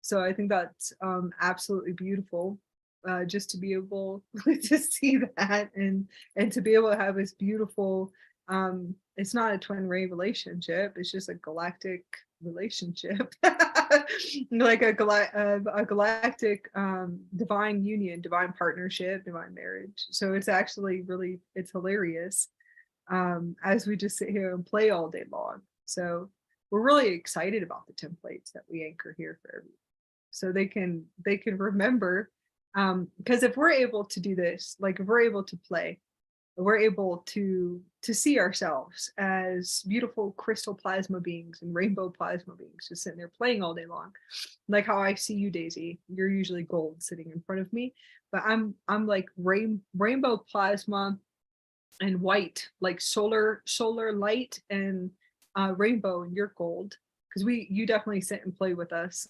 But your being sits with us and plays a lot, and we all giggle and just kind of opening up geometrics in our heart centers and stuff like that. So it's all like geometrics, and then just sit here and play, and that's usually what you will do in the future, because you're a divine being. As you become more pure, you move the impurities out. You don't have anger in your body. There's no ego systems anymore. So it takes a little bit of time to kind of move through the skeleton structures. It's more of like everything that's in the body system itself, and then the morphogenetic field. So it's the templates that we're setting is actually beautiful. So we make sure, yeah, we try to make sure we're playing all day long, but it's not always going to be that way, because we're clearing for a collective grid in the physical body. So most of the time we'll just sit here with our abilities and our galactic abilities, and we sit here and play, setting in a huge template for divine secret unions and marriages, unless we're clearing for the collective grid.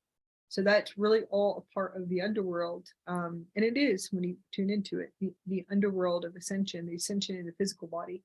And it is, the underworld to me is ascension.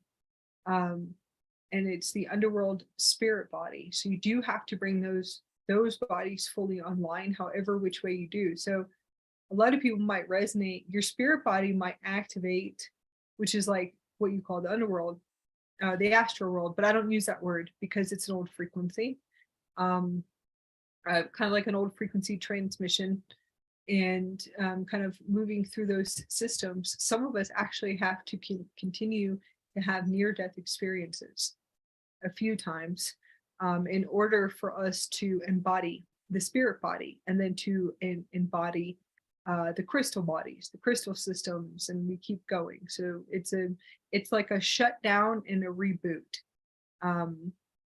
Moving through, working through the underworld, working through the inner shadows, really is just the impurities within the physical body. Everybody thinks that it's like out there. It's not. It's actually the physical body systems, is the matrices. It's like the blocks, like the templates of the matrices that we came into. Not everybody's going to come into a matrix, is what they call dark, let's say unconscious, that is full of all different types of unconscious programs. It's in anything that's like fear, control, and domination, and beyond that. So I heard the word social engineering the other day from, I think, Laura Eisenhower. I watched her just for a little bit, and that was awesome. She's an awesome, beautiful blueprint frequency here on the planet. So I was able to tune into her just for a little bit. I think it was just for a new word. So I realized they were like, yes, here, the universe will come in and communicate to you in different ways. If you're able to open up a passageway just for, even if it's for 15 minutes, 60 minutes, a new passageway within. So that I like that one. Social engineering is nice too. And just kind of moving through different frequencies and words to see if we can create something new. That's fine. Old currents. That's a good one. Thank you. Possibly old currents and maybe old source currents. That's pretty cool. Then making different different kind of new systems is what we're kind of tuning into right now. Excellent. All right. So different plasma structures, light. We're light. So you embody, right? So spirit bodies, you spirit bodies, you have light bodies. The plasma body. Yes. So the plasma body moves all over the place. So what you call biolocation. Biolocation, translocation, teleportation, it's all through solar light technology with your vehicle of light. So the spirit body is an embodiment. It doesn't matter when you embody it. There's no there's no sequence to embodiment, even though there's a lot of people that have designed saying yes, there's only sequences. No, there's not. You can embody your spirit body right before you finish your master template, and that would be the mastery templates. You can embody your spirit body. So there's no design. You can be backwards and forwards and wherever it is that you want to be in that time and space. Your spirit body is really just that connection, that deep connection to source consciousness. That's fine. The plasma systems, plasma body would be like a plasma life body, a soul body. And that will be a plasma system that is a galactic system. And that's the pure system. The impurity system will have to go through a recoding, an upgrade, a rewriting, a new system, new templates, new plate systems, whatever needs to come fully online too as well. And it really does come online in different blueprints within inside of your physical body.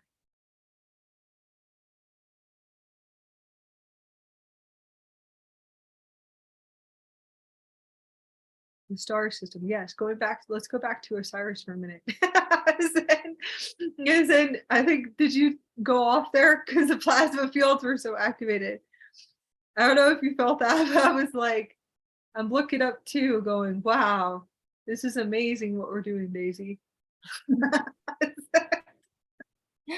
Listen to you, Oceanic. I definitely see some green, neon green beings, angelic humanoids that are here with us, and different feline humanoids.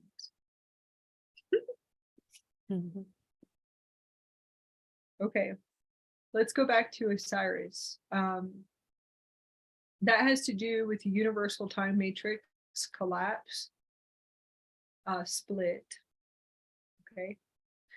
So it's all in how you remember, and it really doesn't matter anyways. So it doesn't really matter anything that we're going to say, because it's all just within inside of you. So yeah, it's always like, don't believe in nothing. That's always like the highest version of me, the big loud man above my crown goes, don't believe in nothing. Don't ever believe in nothing. Within this system, because then he's like, then we're just going to create something. So it's actually really funny.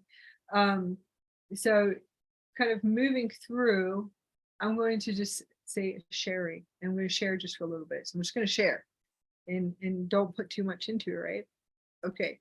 So I do know that has to do, to me, when I look at it, there's all different angles, multidimensional angles. You can look at everything, all different multidimensional angles. So I do feel like that has to do with our split system within our physical body. So I will bring that through.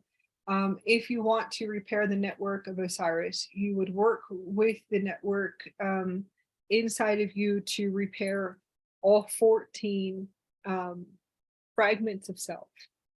The trap system is the trap grid. It might be a trap, maybe it's not a trap. Don't go into the trap. If you're going to go into the trap, just know that nothing is real when you do go into those traps. And it's actually really easy. It's with any trap system, that you would just have to see how you're going to program your system, kind of program your physical body, programming your pineal gland to remember that nothing really is real anyway. So you can walk into the trap to get out of the trap system, and then you can dismantle it, and you should be able to merge each body part back together, if that makes sense. So anytime that you seal, we usually go into the traps in order to dismantle the traps. Does that make sense? But you can't, nothing is real in those trap systems because they're all creations. Most likely there'll be some wild creation systems if you actually tune into it. Different holograms, holographic systems, and also false holograms that are connected into those systems. So most likely you can go in, but nothing is real. So nothing will ever, just kind of see if you can program that, and don't believe in anything when you walk into those trap systems, because that's the trap. Absolute. You'll be sitting there for a while. You could be sitting there for all the contracts. I don't know. So kind of move into the system, into the physical body, see if you can kind of repair that network, and then you can repair the ISIS network and kind of merge everything back together. I'm going to kind of open up a doorway that could help you with restoring all 14 fragments too. And I do believe in 14 and 14 and 7 and 7. And the only thing I had in my blueprint when I was activated, when I actually was activated and they turned me on completely, I have a totally different blueprint system, and I realized that I will have a totally different one because my plates are unique. It's a unique energetic signature. So I'm glad that I listened to my higher self a little bit, because I wouldn't listen to anything most of the time. And that's okay, because that's what's unique about me and my multidimensional me's, and all me's, and then my husband me's. So now it's me, my husband's, and just like your kids. So it's a big system at this point, that I was able to repair and to kind of put everything back together just through spiraling my hands. I can move my hands in spiral systems and kind of sit there and kind of put us back together again, and kind of move through the physical body. And you can do this too. It's just your ego will come in for a long time. You can kind of move those systems around. So the unique energetic blueprint system, and when I was activated on, there was just interesting different types of setups is what I see. And I feel as if there was a good system within my life body that would just shut everything down. And that's cool because it was designed that way. Anytime we see any type of frequency transmissions coming in, the system itself, like the light body, the Stargate, would shut everything down. And you would feel like you're going through a shutdown, and that's okay. It doesn't matter. So I was able to kind of connect to the 7 and 7 system and the 14 system. And the 14 to me is the gate system. And how I saw it created and designed is that there was 2 stars. Okay, so 2 angelic human souls, 2 stargates, 2 physical vessels, 2 physical body vessels, that were able to reconnect. Okay, or it was their gate system. So I guess you would call it counterparts if you look in Egypt, counterparts. So it was a 7 and 7 system, which is a 14 system, and there was 2 Stargate vessels for each Stargate. That makes sense. So 2 crystals, 2 crystals, which is like us, like me, 2 crystals that had the same blueprint design for 1 Stargate. So 14 Stargates and 2 crystals for each Stargate. And that's actually what I was told, is that it would have to be 2 crystals for each Stargate system. So I thought that was really cool. I guess you could call it twin rays or celestial twin rays or counterparts for 14, pretty much 14 stargates, but I saw more 7 stargates, so it was 14 stargate systems that I feel like are just non-existent here. So that's where I realized that I'm definitely from another universe. Okay. Once those stargates come on, once the stargates come on, it could be the multidimensionals, but I haven't really went back to that blueprint. But that's how I saw it, and I felt as if we were all supposed to come back together and to align to each other, like in this lifetime, and it would be 2 crystals for each stargate, and then we'd be able to restore the universal time matrix. But since I came out completely, went and ventured out in all of the communities, I sat here going, I think this could be in another universe that we're supposed to be doing this. In another universe, yeah. I realized after I was able to restore my plates that I'm from another universe. And that's where I was like, okay. And there's been a lot of other things since. So I never really opened it back up, but I thought that was pretty cool. And I always would connect it to those 2 networks, which was Isis and Osiris, the 2 networks. Now it's a network, but it's actual Assyrian system. And there's a few other DNAs involved to it too. So it was really interesting, always going back to that story. Now I know we know that it's a loop system and a trap grid, and we understand that too as well, and that's okay. But once you work through that system and you clear the trap grid systems and the wormhole systems and all the other systems that are involved in it, and you can dismantle it inside of you, kind of like the Rubik's Cube. And you would work through the Rubik's Cube system, you'd be able to dismantle it, and then you would be able to really connect to the most beautiful story of Isis and Osiris, which were 2 beautiful Syrian beings that were humanoids. They're absolutely radiant, but it was not just them. It was like a whole civilization. It was really beautiful. Which, yeah, which probably could be accessed in the next universe. So that was definitely what I saw and what I was programmed with. And the other thing that came again is that there was supposed to be some type of what is it called? A group of 13 or 14. I always got 14. So I actually realized that I'm definitely from another universe when I kept hearing about the 14 coming together again. I realized that that is a totally different system in itself, that I'm obviously from another universe with a totally different system. So I thought that was pretty cool, kind of just sharing.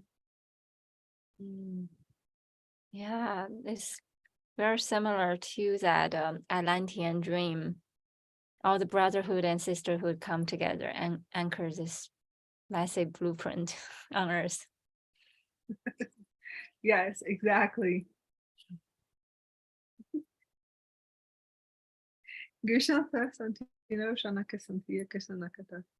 Yeah.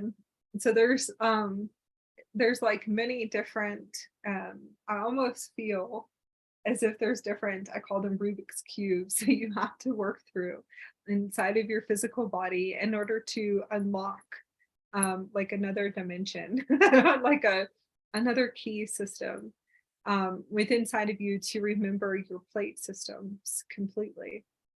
And it's a multidimensional experience, right? So they always say it's multidimensional experience, and that's fine, but it really is not a multidimensional experience in the future. The ones that are from the future, it has to be a multidimensional experience in this time and space. So it's not a multidimensional experience in the future.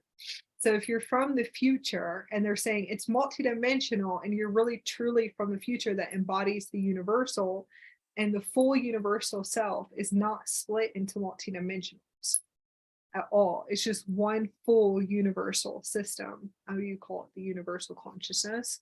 And the universal is embodied with unification.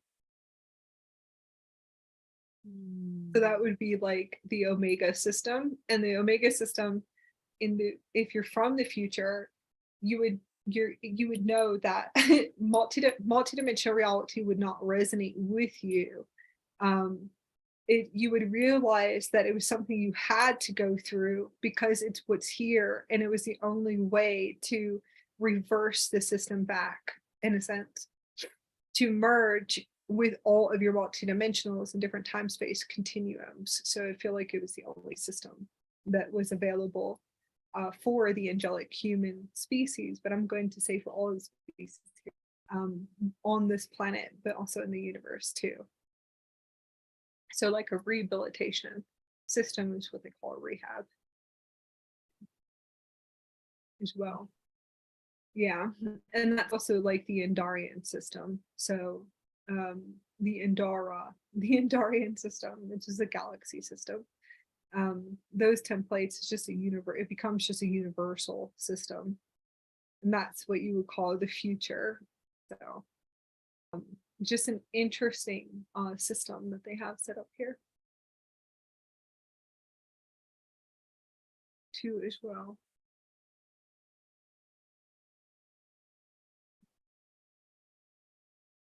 Okay, well, that was really beautiful. Now let's go into connecting to the pillar of light. That was a light of light coming through. Is it? Okay, I'm going to hopefully, hello. I'm going to share. Hopefully I'm hoping people can see me. I wanted to share just a few tools to use. You can use pendulums for communication, and this will be like the beginning stages for communication to past life guides, spirit guides, and also loved ones that are definitely not deceased or spirits that they graduated, and they're your spirit guides. So they are eternal beings. Yes. So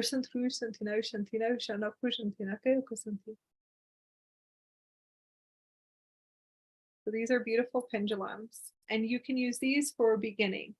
You can also connect to these for your higher self, different guidance and navigation. I call it navigating to the universe. You can also connect to the universe with your pendulums and start asking the universe to assist you to realign. So if you want to connect to the universe, you can use a pendulum. Spirit guides, previous lifetime, I call them ancient ones. So those are us in different time space continuums. But there is no past lives. It's okay though. So we'll call them the ancient ones, and that would be your previous lifetime. So you can write this down if you want. So it's just, I'm bringing through what's coming in through the plasma streams. The universe, your universal selves, you can communicate to your avatars. You can communicate to loved ones that have ascended out of the body and have graduated. Yes. And also spirit guides too. So it's a beautiful tool to work with. It's all in, there's different ways to work with it, and you can research it. I always would just use it in a different way, but Daisy, if you have some ideas. I want to share. So for the longest time, I'm heavily relying on using pendulum to connect. So usually how I do it is I started and first and like when we use pendulum, we don't really say that as the pendulum, we say as the guide, because this is the media and whoever talks through, and that's what we can connect it directly. So I will ask, am I clear enough to channel? So the first question is, am I clear enough to channel? And we'll say, and also you want to see everybody's yes and no might be different. My yes is a circle, my nose is just going down like that. And then if I was told that I'm not clear enough to channel, I will ask how much longer before I can be cleared. I can say like 5 minutes, 10 minutes, half an hour, an hour. So each finger like represent each different options that you can choose. And after I'm all clear, then I come back. I ask, am I clear enough to channel now? And I'm clear. And another question very important is that even if I'm clear, sometimes what channel through may not be the guides. So usually I ask, is it my guides, angels, my ancestors, lost souls, or negative energy? So, and if it is lost souls, then I will ask, how can I help the lost soul fragment to ascend? And usually I use a crystal, big crystal in the middle, and my pendulum will spin. And after it's done helping the lost soul to ascend, it will slow down and then to pause. And if it's an active energy coming through, then I will also do the similar work to facilitate it to be released. And then I come back. And then if it's my guide coming to channel, I will ask, who is him?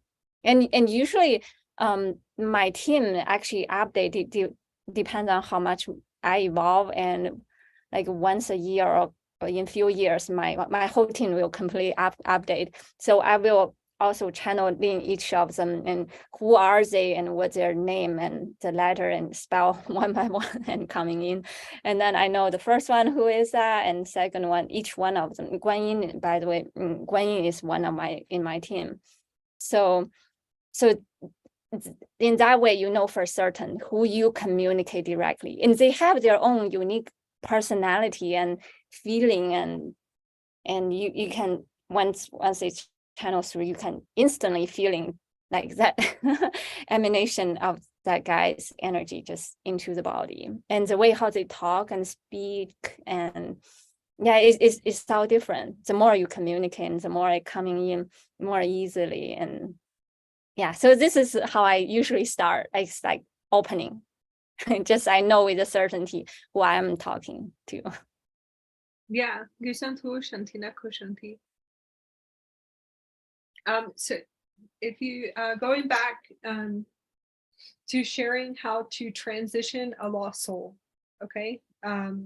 So the lost soul or the soul that hasn't been able to, let's just say, transition through a gate system, will you just show them again? Oh yeah, vortex, like it's a crystal vortex in your vehicle of light is what I'm tuning into, that you actually, it's like a way of communicating to your vehicle through your pendulum. Yes, through the pendulum. How you kind of opening up the vortex when you're communicating. You're opening up a portal. Yes, that's a very good question. The portals with pendulum. Yes, opening the portal open. And by the way, my understanding of what our mission on Earth, or at least for me, like it's like I'm a janitor. Like everywhere I go, I sweep up the ground, all the fragmented soul, just enter into not into my body. It's like I have the archangel or the guide holding a light chamber behind my body, and it's like I'm like the beacon of the light wherever I go, and the light will beckoning all the fragmented soul, just come in, enter the chamber, and they will all be stored here. And that's why it's so important for me to meditate, and for all light worker, as we evolve, we have the capacity to carry more in. But if we don't meditate, our personality and our mind chatter would get distorted, because all those fragmented soul, their personality will kind of like nudging into their own way, into our own consciousness.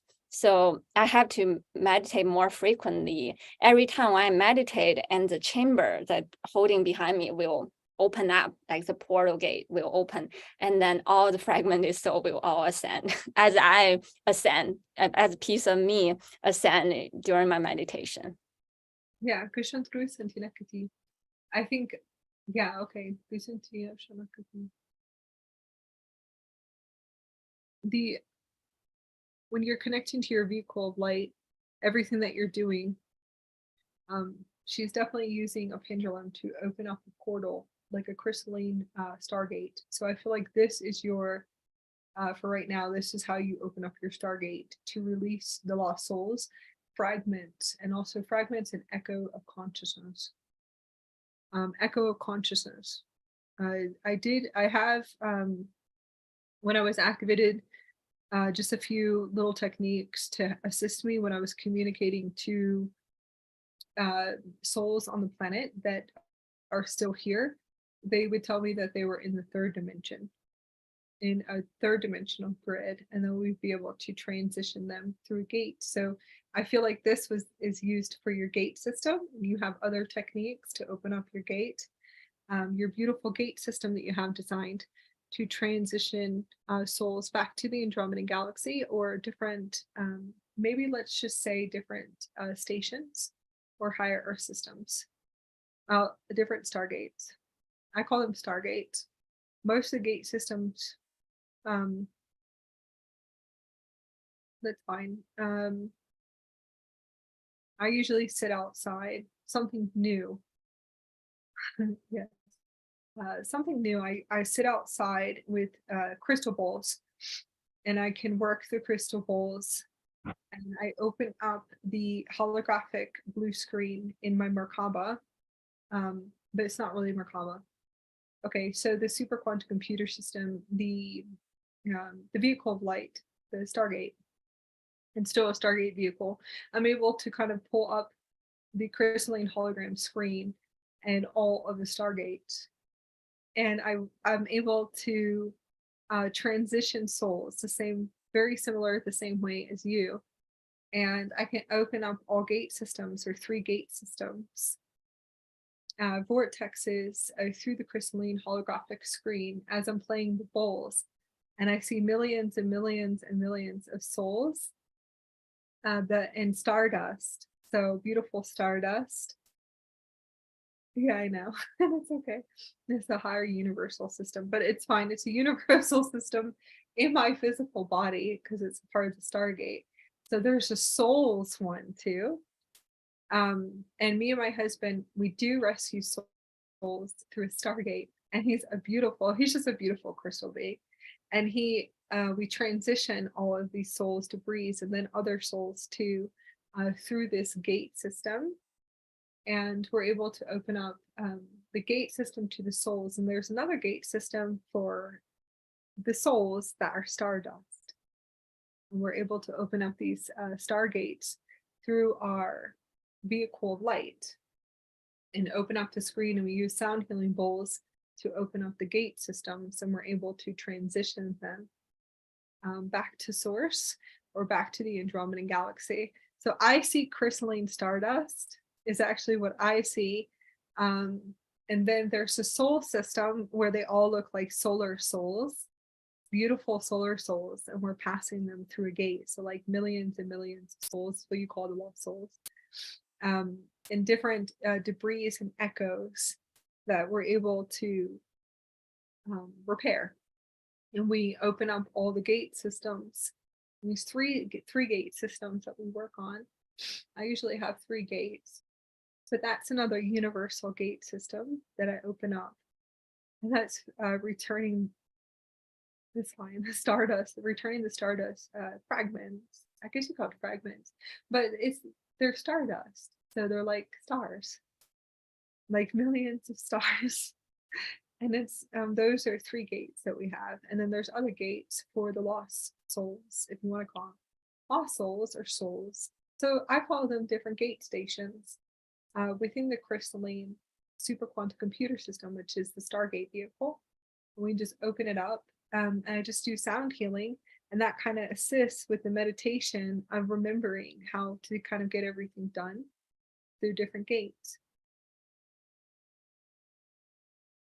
So you can use the portal technology and the Stargate technology with crystal bowls and sound. So it's sound, light, and I usually have water there too.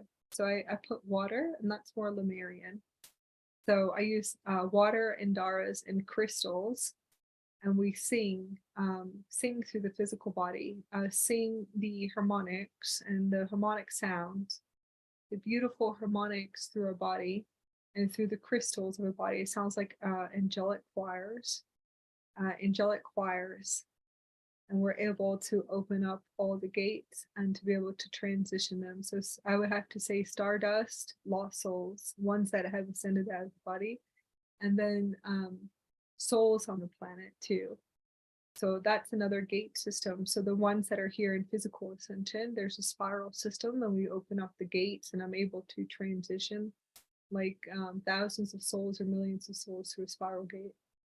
And we're really beautiful. We all look gold. A lot of us look gold, and really sparkly in plasma. So it's absolutely radiant. It would be beautiful if everyone could remember how beautiful they look. So, but it seems like we're still transitioning through those impurities, and that would be self-love and self-image. So that has to do with lots of deprogramming of narcissism and old mentalities on the planet. That's a lot of time when meditating, it's kind of like through those portals that open to purify or redefine collective self forms, just kind of like you mentioned about the echo. And there's different self forms, words, how we define love, how we define purity, or different concept or marriage. And I just redefine, give it a different angle. And just like the same way when you describe as light as a feather, like I would weigh and feel how I feel of this word, this moment. And then I purify, find a new angle, and then give it a life form, a fresh breath. And then I just feel like through this purification of our internal thoughts, because think about, we have, I think roughly about 18,400 inhalation, exhalation every day. Imagine that every inhalation, exhalation, there are different thought form coming through us. But if we are able to like dedicate to the purification of the collective thought form going through this vehicle, we are cleaning the earth, we are cleaning the pollution, we are cleaning and retransformation of the water and in our body and on earth. Yeah, that's beautiful. So you can use different sound and ascension tools and water, pendulums to remember for a long time. You can communicate to the spirit realm, to your spirit guides and past lives. You can learn how to see if you are a gatekeeper, someone who transitions souls, all different types, within your vehicle of light, and to see if you can access that frequency within inside of you. So if you can kind of turn on the frequency to remember, you would see geometrics and blueprints, to be able to see the different blueprints inside of you and what you have available in your system. That's fine. There's stargates for all species on the planet. This dimensional species. So we rehabilitate. That's fine. We rehabilitate all different types of prehistoric races too. So rehabilitation systems within the Stargate. So always check for this too as well, so you would know that you rehabilitate species like a genetic gene coder or quantum surgeon. So we are able to rehabilitate the systems. I do rehabilitate through all different times and spaces, billions of years here and then off planet. So right now, I'm really working in different prehistoric times, rehabilitating different genetic gene codes. So all species. I'm very open to all species here on the planet. My creation, the creation of my frequency, really does not hold distortions of judgment of species here in this universe. Okay, so I can rehabilitate all of them actually. A lot of them know that too when you communicate to them. So that would be quantum surgeon. Those and there's stargates for that light technology too. And that's the Syrians calling it. So yeah, the Auroras and Syrians. I'm usually just I definitely resonate with the Auroras, the Aurora councils. Obviously, that was definitely yeah, that was the last structure for sure. I hope. And so they assist me with different rehabilitation centers too, to tune into different frequencies that resonate. So if you tune into your vehicle of light, always see what you feel like is available and write it down. And you can do it through frequency communication, and that's what they call channeling what's inside of you. Oh yes. So I highly recommend Azurite. There's the crystal, the stone of heaven. So the beautiful stone of heaven. And that was the creation of the galactic name is Azurite. So that's the last name that we chose. The last frequency of my name. So Akasha Azurite is the stone of heaven. Yeah. A beautiful frequency to work with. I absolutely love Azurite, and I feel like that it opens up all channels. There's also Herkimer Diamond, and I don't have one, but Daisy might have one here. Herkimer Diamond, Moldavite, different forms of meteorite crystals is what I would wear. The higher the vibrational crystal, I resonate with and always will. I want to be very high and vibrating very high, and it assists me with clearing. Yes. So Herkimas, they're also good for teleportation. Daisy shared that too. And they will assist you with teleportation is also a way of frequency communication. Mm-hmm. Yeah, they have a teleportation device. Herkimer Diamond teleported to Tibet. Another name is Tibetan quartz. You can see how much they're very similar. Yes, I would have to say just a few. Azurite, Herkimer diamonds, definitely. We're able to clear all impurities, but open up all star portal technology in my physical body and the crystal structures in the body. So we say crystals as dimensions, what you would know as dimensions. The crystals and accessing through Herkimer diamonds. Teleportation is another way of frequency communication with previous lifetimes, past lifetimes, and also what you would call souls on the planet that you're going to transition. So you'll be able to assist them with the ascension, and to the ones that are here the most is the ones that hold the most trauma, the most echo and consciousness, and those are the ones that had, to me anyways, terrific death. So very heavy trauma is more of the echoes and consciousness, different ecosystems. Yeah.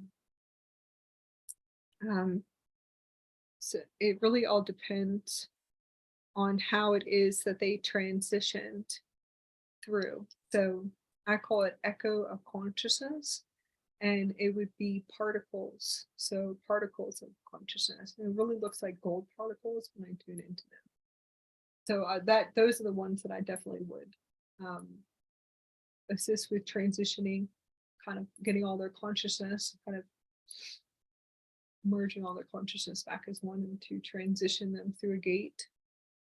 So you can use different technologies. Now, communication to a guide or an ancestor or a loved one. Azurite, Herkimer diamonds, Moldavite, anything that's a higher vibrational crystal. How would you know? They should be able, they'll vibrate very fast in your hands. That's usually how I would be able to see and to feel. those frequencies. Now, I decided to remember, and it's true, I decided to remember the Andaras. The Andaras are a higher vibrational crystal. I don't really feel them vibrating anymore. I don't have to. I can see their vortexes that come out of them, and it looks like beautiful galaxy crystalline vortexes. And they have become my family, and felt very resonant to have family with crystals. So I communicate to them all day long. But they will open you up very fast, and these are different Andaras. They're teleportation devices and intergalactic traveling, stellar traveling, all different types of communication. So soul communication, past life, previous lifetime, spirit guides, your multidimensional higher selves that are in your morphogenetic field are your spirit guides, ancestors too. So these are the tones that wanted to say hello to you today.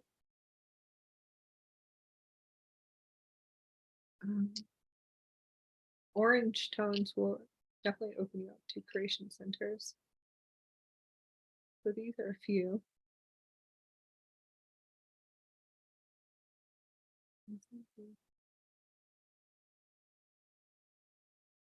You probably might need pink when you're transitioning different souls or echoes of consciousness. If you want to just channel and communicate to them, you can use pink, because that's like a transmission of unconditional love. They work in sequence, so they want to say hello. This is a Lemurian seed quartz. This is really good for activating your pillar of light and then amplifying a light field for communication with the spirit realm. So I call it the spirit bodies. When we're transitioning, and you can call it crossover souls. I call it transitioning the star particles through a gate system, past lives, and then your spirit guides. So you can activate a light field with Lemurian seeds, but they'll assist you with communication, channeling too.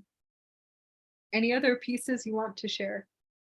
So with when I started learning how to connecting with crystal, and I was told kind of like the Lemurian course, you rub the fingers on those, you can feel they're like ladders. Each of them like kind of unlock different key.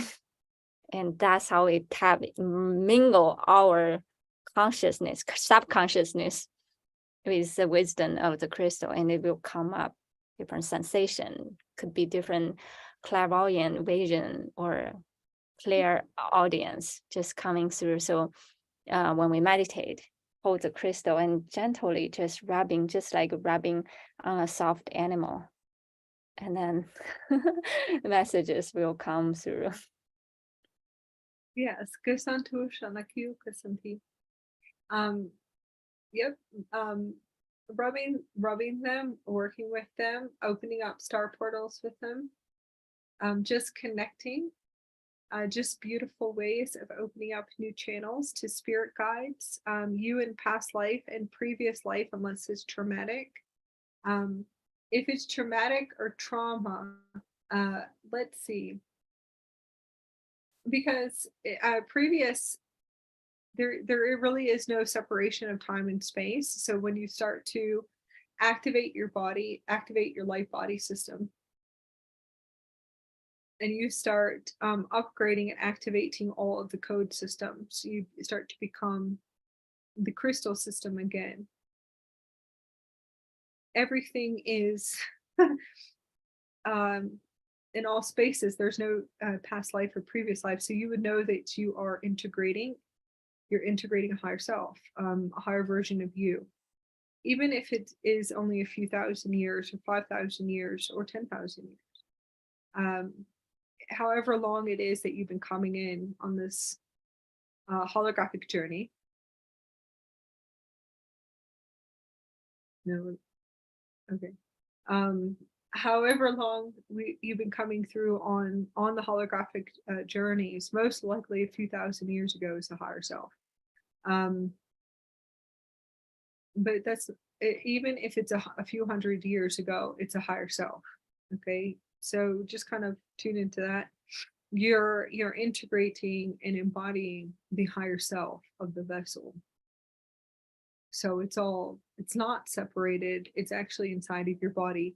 So when we say channeling or connecting to frequency of your past life or spirit guides or loved ones, that there is a unification grid that is source consciousness. That means everything is one inside of your body. There's no separation. So you're really just accessing everything within you. You're communicating through your crystalline diamond star particle plasma systems in your body. That's actually what you're communicating. And you will clear distortions, and then you'll be able to merge and to upgrade your DNA systems, possibly.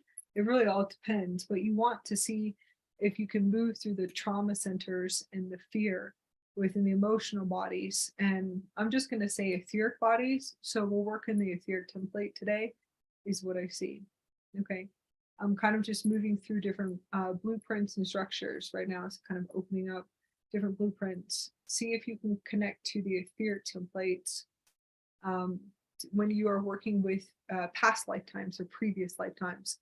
The etheric templates will be like a blueprint of your body, and that's actually how you can activate, and you'll be able to connect to that time and space through the etheric blueprint in your physical body, and activate those frequencies, cleanse and clear, and to purify it, and to be able to clean it up too as well. It really all depends on your abilities too, because you can move your hands like this. You can move your hands, and you can just wipe that existence if you want to, and we can. You can kind of wipe the distortions, kind of like cleaning it up and moving your hands in different rotations. And you just clean this up. You'll be able to clean up the etheric templates in your physical body. And that actually will clean everything up on the other end. So like very simple, let's say that you open up to a communication of a previous lifetime of a higher self. And they say that I'm from, that's fine, 58 BC. And they show you the timeline. And you can just say, oh, well, that's cool. Thank you for showing me this. And there's distortions. So there could be distortions, and you're in the Akashic records. So you know if you're connecting to past life or even dreaming about it, past life or spirit guides, and they're asking you to clear distortions, you would know you're in the Akashic records. And usually we can just move our hands like this and just kind of rotate it, and you can just wipe the whole system and clean it up. And those are the cool abilities we have. And that's it. Yeah, it's okay. Usually my sister will give me a gold star and go, you get a gold star here. Then you would you can merge your consciousness. You would become one again. So you would unify. It's not a separated time and space. And then you get to have fun and learn some really cool wisdom afterwards. So it's always the wisdom is what you're unlocking and what you're connecting to. And so it's really cool. Yeah. Gülsün Trüsen tü şapışna kuşan tiye pasentina kuşan tü nakati. Gülsün tü nakatan. Gülsün tü. Gülsün nakatan. There's one that comes through earlier when you talk about the sound, the healing through the sound, and what I feel like is this echoing of the lineage, as in our spiritual DNA lineage, channeling through. It's kind of like we are the hollow bone of our lineage, and the sound echoing through as we doing the healing, whatever tune of this lineage, just allow it to dance through and singing through our vehicle. The bone itself, it is a crystal chamber too, or the crystal bowl, or a crystal flute. We are that hollow bone. We are the bone weaver, just like the dream weaver. Yes. There's also crystal harps too. And there's crystal harps that you can play. And you can use those to move through time and spaces. And to clean everything up, to clear distortion, and then to embody, unify, and to unlock all the wisdom inside of you.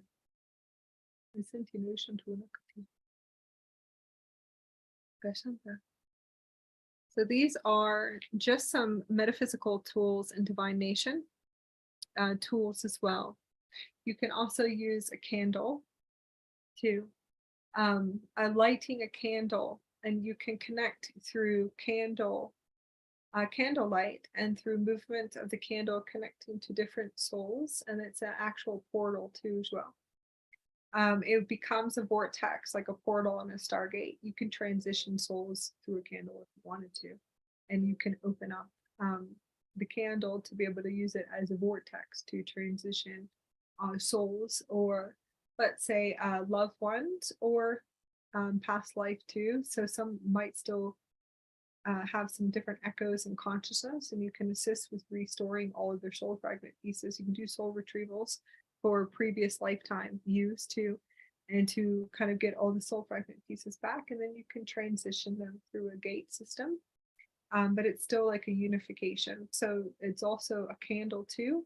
You kind of tune into the communication and how the candle shifts and the movement of the candle.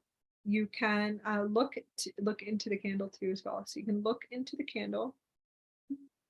As you look into the candle, you can use it as a scrying portal to be able to see through all time and spaces.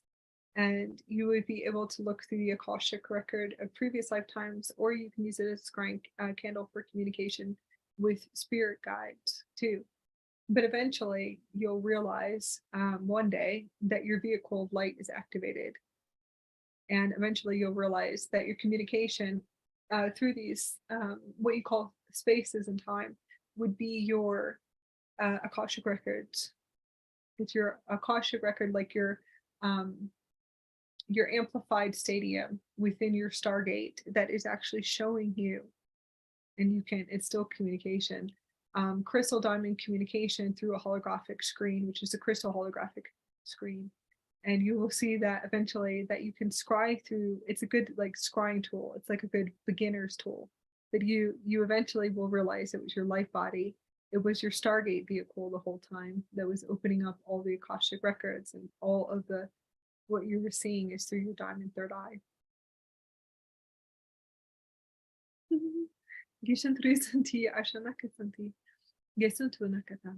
So that's one. There's another one too. There's different crystals, different like chandelier crystals. So have you ever seen chandelier crystals? Do you have a chandelier crystal? Not in this new place, but you're talking about those kind of spins, right? Yes, and I only have I have a chandelier crystal, but they're chandelier crystals and they have different geometric shapes. And if you spin it, you can see, you can use it as a scrying tool to see through different times and spaces too. But this one is cool because if, let's say it's a past life, or you're using it as a Stargate to transition a soul, you can spin it. You can spin it like in a 360 degree, and you can, this is how cool we are. You would just tell your vehicle of light, and you would just tell the higher self to repair all soul fragment pieces through the light spectrum, the rainbow spectrum of the chandelier crystal. It looks like a chandelier, but it's like a crystal structure. And you would just sit there and spin it, and you can restore all time and space and all spaces and time with your highest version of you, which is the vehicle of light, and to open up the Stargate, and you can pull all echoes of consciousness by spinning it. And I don't have one with me, but you can kind of hold it and spin it, and you can repair all fragments across all time and space, all consciousness, all echoes, all star particles.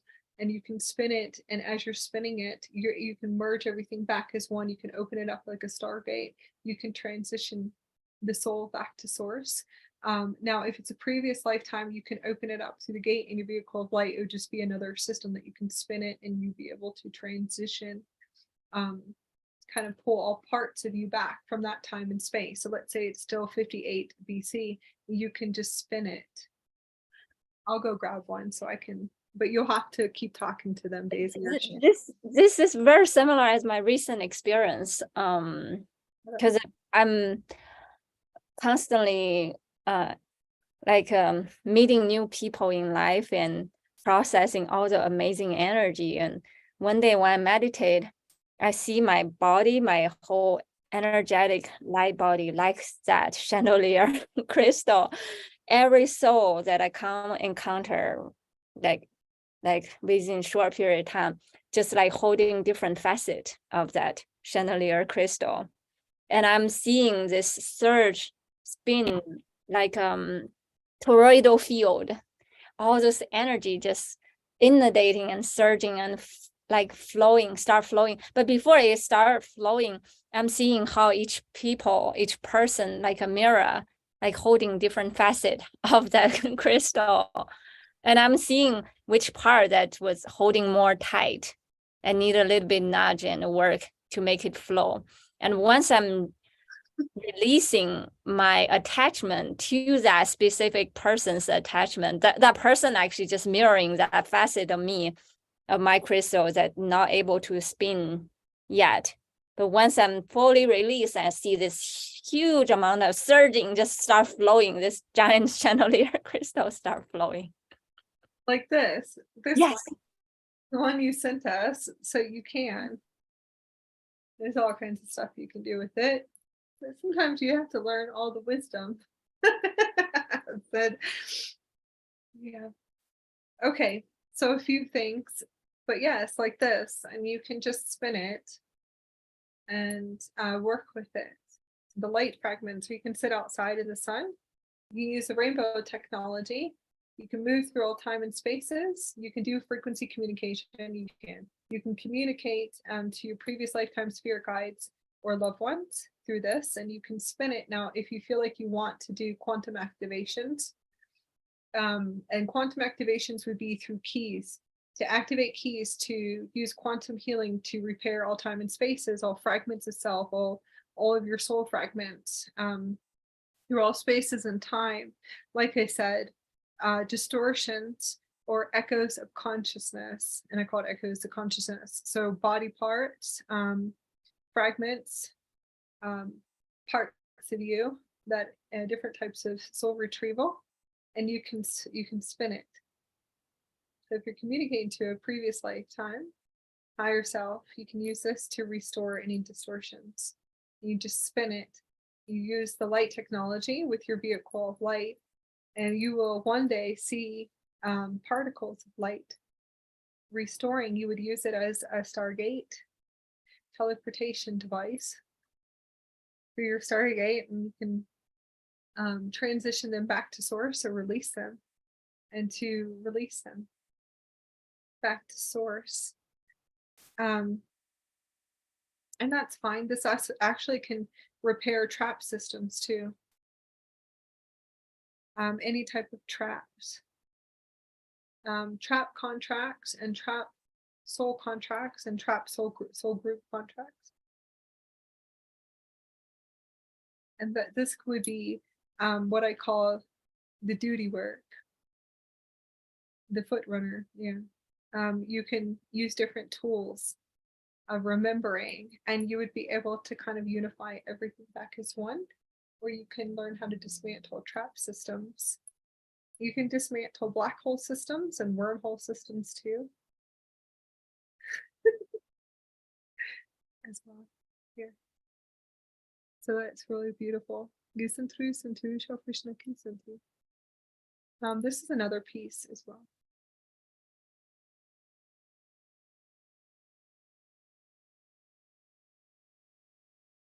Wow.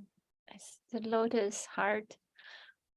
This could be with the Hethars, and you can open up communication, and it's the same thing. You can work with it and kind of move it around. You can open it up as a Stargate. You can communicate through frequency communication to loved ones, spirit guides, and past lives. And you can use the geometric shape. Kind of spin it by sitting outside, or just use your hands, and you can communicate, but you also can repair time and spaces, soul retrieval, and fragments of self too, as well. Yeah, you can also move through wormhole systems very fast that you have to dismantle. So these are just different tools. It's all connected. So anything that's coming through, you like, what does that have to do with what we're talking about? It will, because you can transition millions of souls or species. Let's just say species, multidimensional species, through different vortexes, and can bring them into the physical and use different Stargate technology to be able to release them and to transition them back to source or whatever is supposed to come through in that now. So that's a good tool. Different geometrics, and they're also windows in time. Yeah. It's so fascinating. Windows in time. You can look through all windows in time. It's really weird when you actually look at them and you can see the holographic film strips through different windows in time. Hey, but this would be a good one, honey. Because sometimes me and my husband get so split through windows in time. And it's true, we could kind of just move this. We might be able to repair our system. Because we do split in consciousness, but it holds a purpose for us to split. Funny. As you're holding that piece, I can see there's a portal, a pillar of light coming out of the lotus. I can see the sparkles like of those plasma, and I can see a being. It could be a fairy or being with small wings flying in the middle. We're totally split in the heart center right now.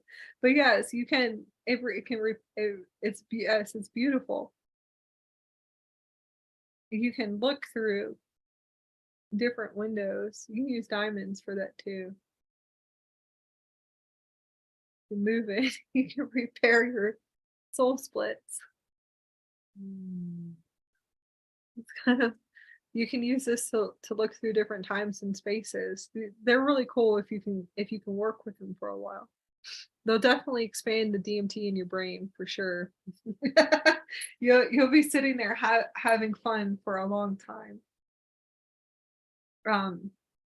Yeah, the LED lights will be able to expand you too. Yeah, that was cool. Windows in time. Different time windows. You can, if you're an alchemist, you can use these two. These are good for different windows in time. Soul connection to your past life, previous lifetime spirit guides, and then also talking to your loved ones. And you can look through different windows in time too. I forgot what this is called, Daisy. Oh, did you talking about the Herkimer diamond? A double terminated crystal? Oh, double terminated crystal. This is a citrine, but this is my bee goddess Stargate. That one's really pretty. Yeah.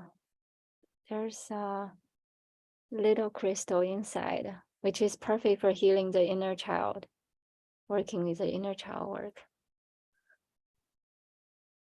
Yeah. The, what to call it, phantom crystal, they call it phantom, which means there's another small one growing inside. Yes. And I don't have, those are with my baby mouse right now. So I don't know if you have a phantom one, but you can scry through phantoms too. And it will look like, we have a phantom Lemurian seed quartz. And those are good for channeling too as well. So frequency communication, connecting to loved ones, past life, and then previous lifetimes. I don't know if you have a phantom quartz, but ours is definitely with our mouse right now. So I don't have, but I think that's the only one that we have left. So those are really beautiful tools to work with. Yes, and water. So you can scry with water through previous lifetimes. And you really very easy. You can get a bowl of water, sacred water. You can scry through water. You can communicate through water too.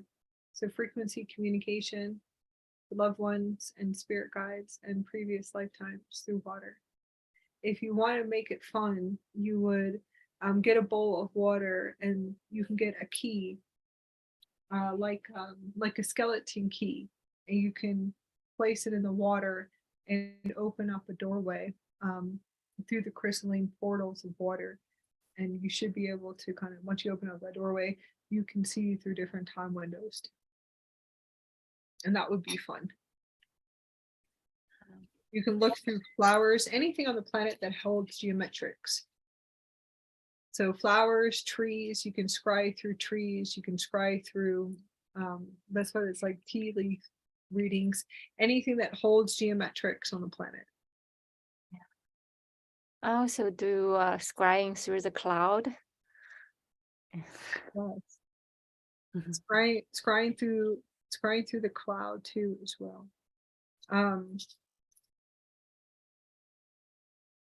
Well, there is portals to certain light technology. So it's really, if you need messages, you would ask the universe to give you messages, and your phone will give you all the messages. But it really is your super system, which is, it becomes a universal Stargate or a multiverse Stargate. But it eventually becomes a super quantum computer system that will communicate to you through frequencies. And this is a frequency. So a phone is a frequency. Everything is a frequency. A book is a frequency. It's just a frequency. Headphones are frequencies, can communicate through there. It's frequency. So a lot of people will say the radio is communicating, but there's no sound on. Yes, because it's frequencies. The frequencies is actually within your morphogenetic field, which is your crystalline frequencies. It's your universal frequencies or your multiverse frequencies. Yes, and that's, once you realize that everything's a frequency, that's where you'll be able to bend time and space. You should be able to bend time and space. You can manipulate energies too. So that becomes cool. Once you just realize that everything's a frequency, the universe can communicate to you through frequencies, through anything. Whatever it is, yeah. And also through computers. So it is real. It's super real when you have spirits communicating through frequencies of electronics. It's called echo of consciousness. That's a little bit more of an echo of consciousness, like a frequency transmission. The universe will communicate to you too. Your spirit guides can communicate through any type of frequency here. And they're your multidimensional systems, which are probably just like a light frequency. And then previous lifetimes can communicate to you as well. It's just most likely you haven't been able to really turn on everything in your light ship yet. And then you'll be able to start to see light ship, Stargate, light ship, that's fine. your vehicle of light. we shift around. That's the Andaras. The Andaras like pop out vortexes through here. The Andaras go pop out new words, new frequency words. So that's why I'm sure we sound absolutely hilarious to sit and talk to. Because it's the Andaras will like kind of computerize through their vortex new words. Here, what about this? What about that? So it's like all these different crystalline dimensional grids. That's what they do. It's like we could be here forever in a geometric pattern with all of these Andaras in the room. Yeah. That's funny. No, Um, sounds Santina Kasi. Guess I yeah. I do have a poem I wrote when I was crying on the beach, just looking at the sand. Would you mind me sharing that? It's actually, I'm connecting with the spirit of my old cat and Yes. how I wrote that poem. Yeah, let me share that. So I posted here. Sometimes I just love staying in that warm embrace of your memory, the grand existence of your pure essence shines warm, comforting light upon my life. Thank you for being in my life, for loving me and blessing me with a short memory of your unadulterated love. Shimmering moonlight shining upon the white sandy beach, receded ocean BB lines nonchalantly, scrying all the tender loving memories, glimpse of your past presence in my dreams.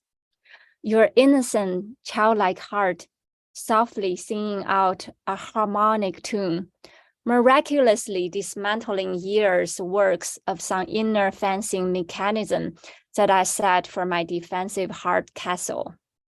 Your essence is a heavenly angelic emerald green balm, tenderly caressing and spreading healing touches around my whole existence. Through time, soothing off each of my grotesque textured inner scars. Ocean waves softly kissing and flapping the sunset horizon between heaven and earth. Moments of lovely nature softly whispering at me, just like so many times from the past. You gently and patiently strolling along by my side, waiting for life's story to unfold. You were just there, fondly gazing at me through the sapphire blue lake-like mystery in your eyes, mirroring oceans of love that your heart reserved for me and me only.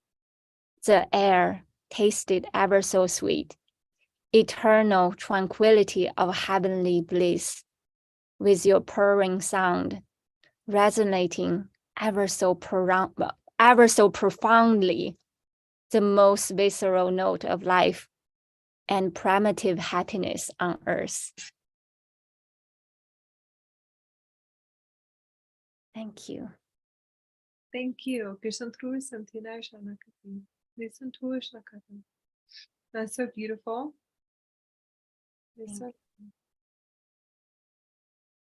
That's absolutely beautiful. Yes, and it's also coming through that you can use all these techniques, also for all of the animals on the planet, and to connect to your spirit animals too. All of the beautiful animals on the planet.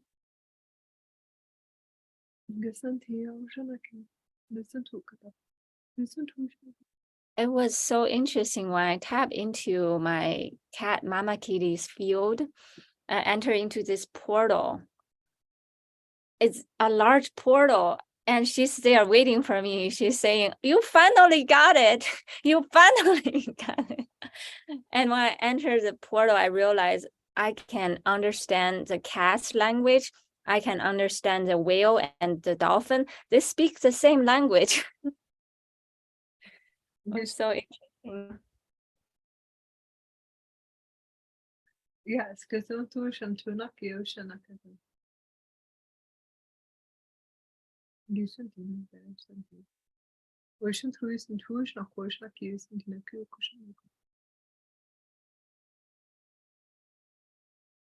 And they do, yes.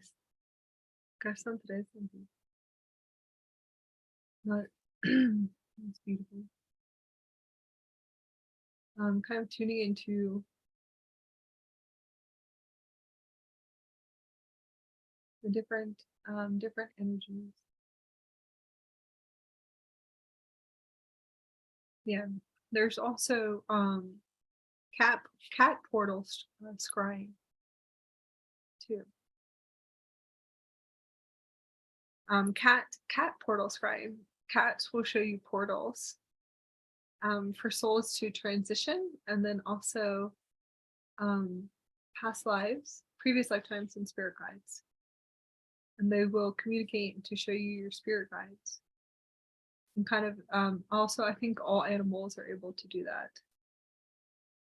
Different kind of frequency, beautiful frequency currents too, as well, for the deeper communications. Santina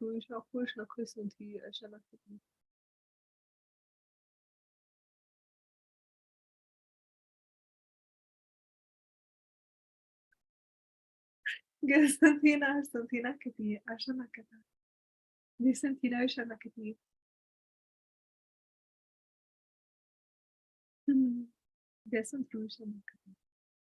Okay. Daisy, do you want to share Oh, a way to activate your pillar of light? Let's go into pillar of light development.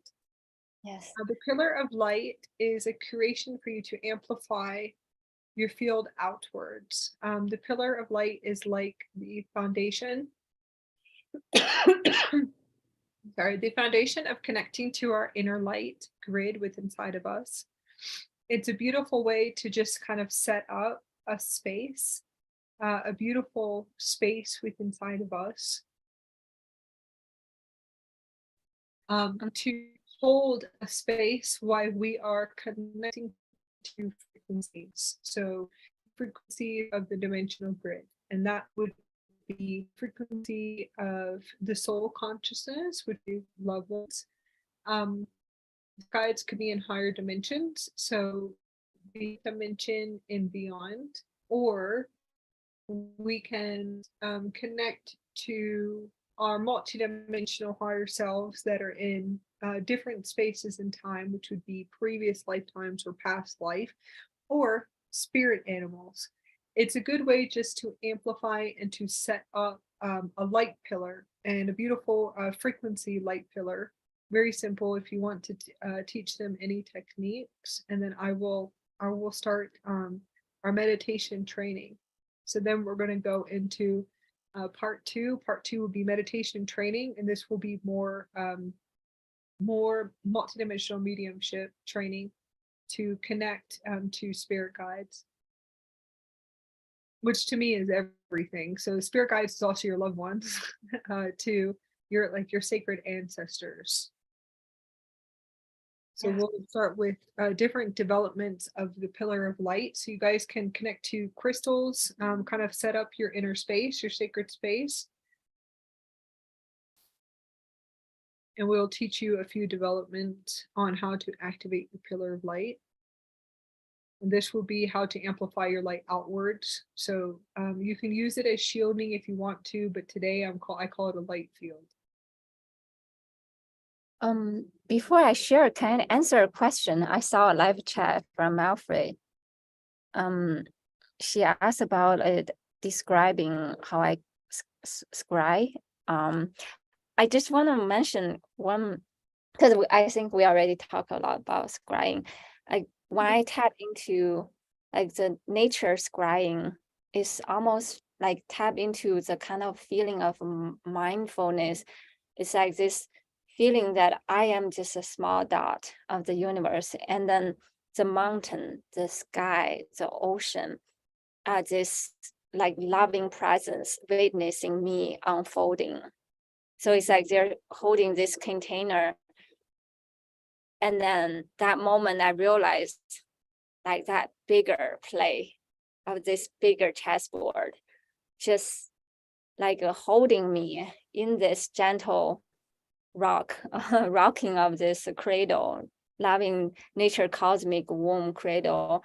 And in that sense, when I look at the soft, like a trembling of the tree twigs, or the ocean waves just slowly coming in, I see a much bigger, just this motherly womb just holding me. And then that's how the scrying just started. Just like monotonous motion, but behind the motion, you feel so much immense of love and yeah, just witnessing us unfolding our life. So that's how I usually started scrying.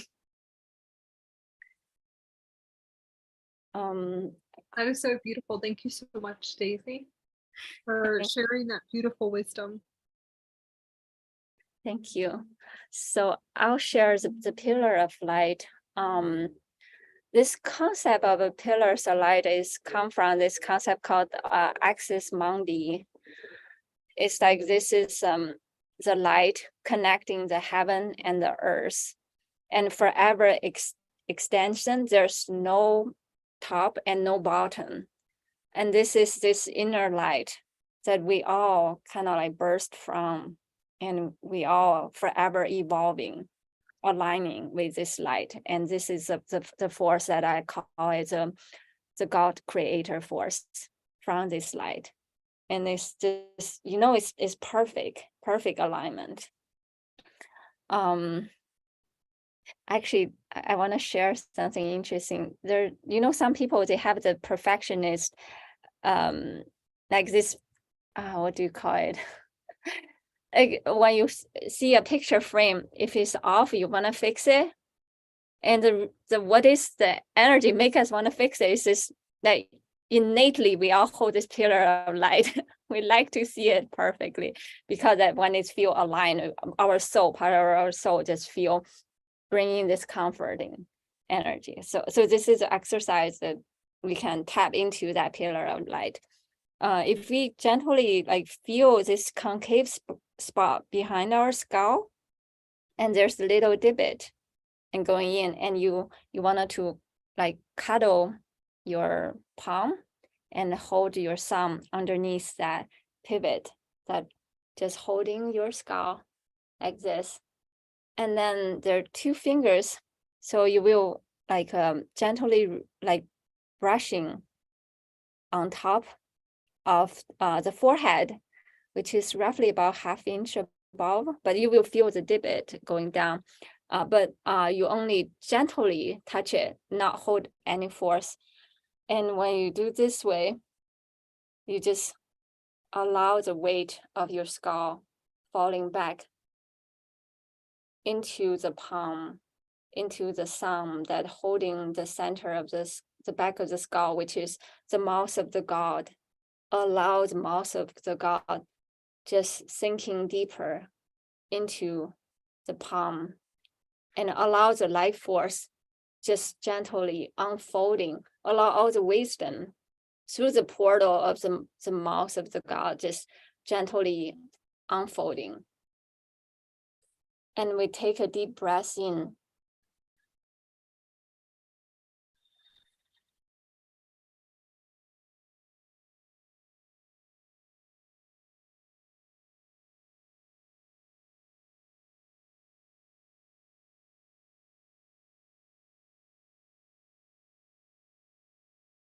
And allow the breath sinking deep through the back of our skull, through the back of our spine and the center of our Sushumna line. And you will see the spinning of our Sushumna line just spinning and going deep and deep and deep, anchoring deep and deep through the tail, the tip of our tailbone, and can go so deep. And then you can see it travel in the light, the shimmering light of our soul blueprint, just spinning deep and deep and anchor and connect, and going deeper and deeper until you feel that it hit the center and the heart of Gaia Mama Earth, allowing her velvety green light wrapping around our soul light. allow this natural, graceful dance of our soul, like merging to oneness with Gaia's heart. And in that warm embrace of Mother's love, may we find ease, peace, and grace, that eternal place of home and the eternal place of our soul.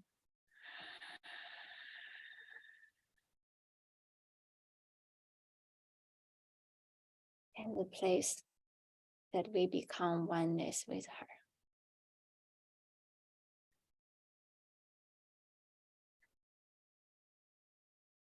Thank you.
Gelsin turuşa hakikaten.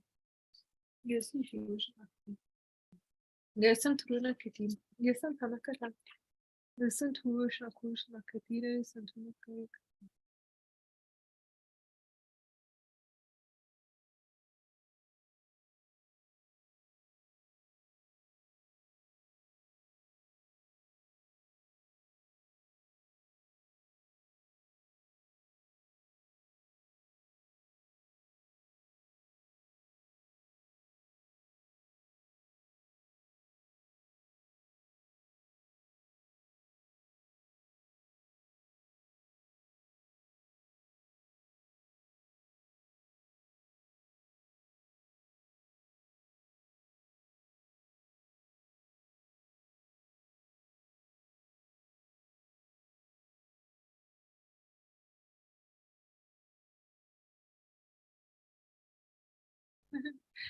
Okay, we're going to connect inward.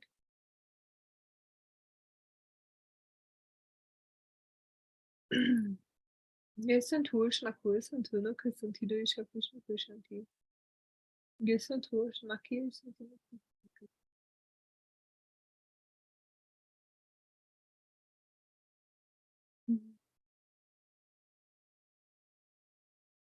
Thank you.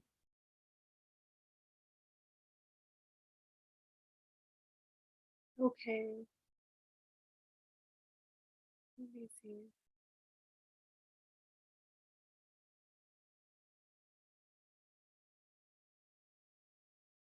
Okay.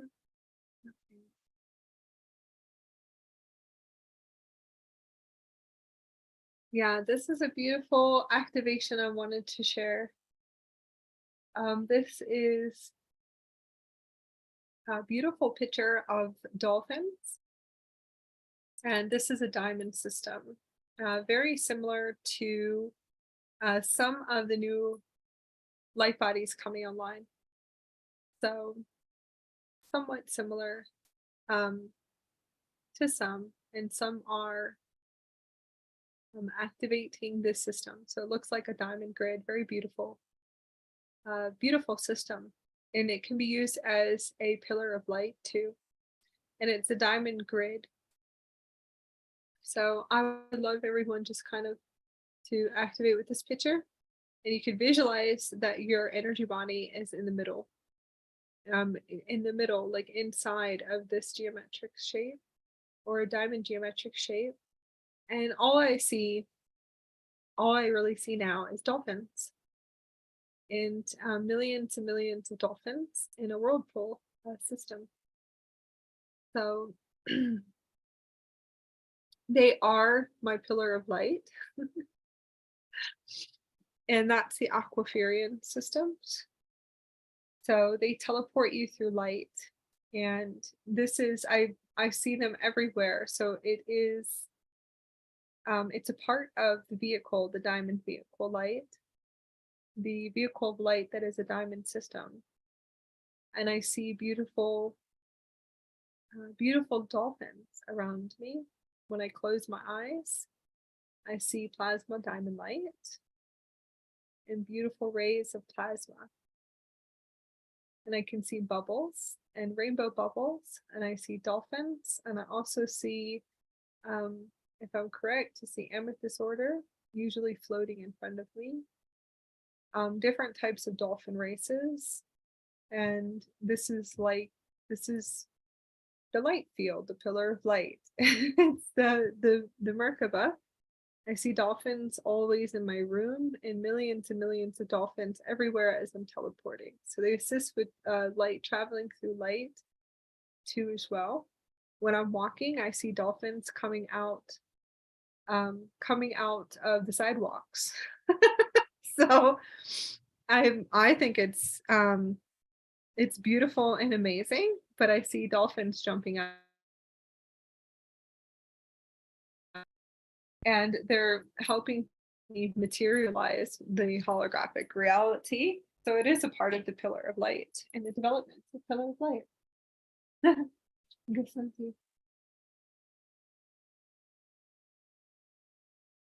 So I wanted to activate, I have to bring these beautiful beings that have been assisting us with higher states of consciousness.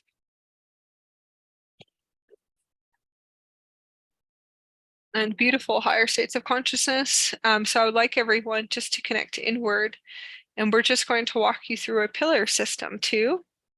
And this will be a design pillar system. So you can just visualize the crown chakra opening and just visualize God source light coming through the top of your crown and activating the Zeal chakra or the Godhead centers in the back of your skull. So there's different vortexes where you can connect to your pillar of light and just visualize your light field, a beautiful light field that you are activating, and just stream the light through. And you can bring it through the crown, or you can activate it in the heart chakra. And we're going to activate a diamond geometric shape around your morphogenetic field, very similar to the picture that is shown. This will be a star portal light technology. And as we activate the diamond pillar of light, you can bring it through the heart or activate it through the heart and just run it to the top of the crown.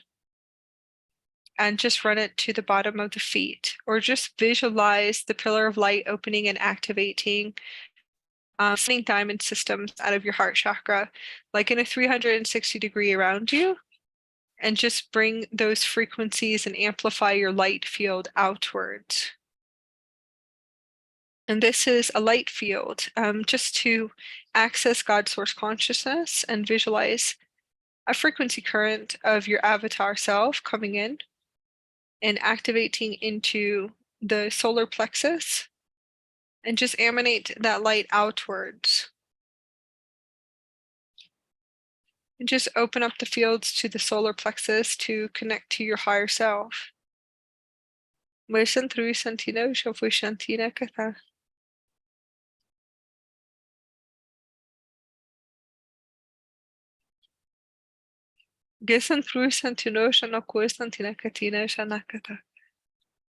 And just visualize yourself and your light field like this geometric diamond shape.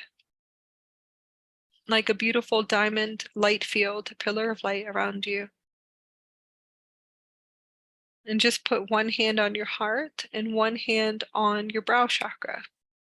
And just breathe in very slowly and exhale slowly. This will assist you with tuning in. To being able to tune into your heart chakra. Listen to and to tune into the heart. And just breathe in deeply and very deeply. And just exhale and relax your body.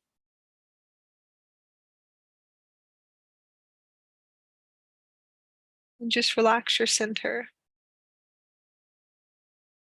And relax the body. And to connect inward. We're going to connect today. Today we have a transmission from the Hathor Councils. And I would like for you just to visualize yourself in a beautiful diamond geometric shape, like the picture that we have on the screen. And you will open up a star portal, Aquafarian energy matrix, and you will see blue whales and dolphins, and a whirlpool crystalline plasma light, turquoise light, amethyst light, which is a pink magenta, and a gold yellow neon plasma light. And just visualize this plasma field opening up to the top of the crown, to the bottom of the feet, connecting to the tailbone. You'll see a crystalline energy diamond plasma matrix.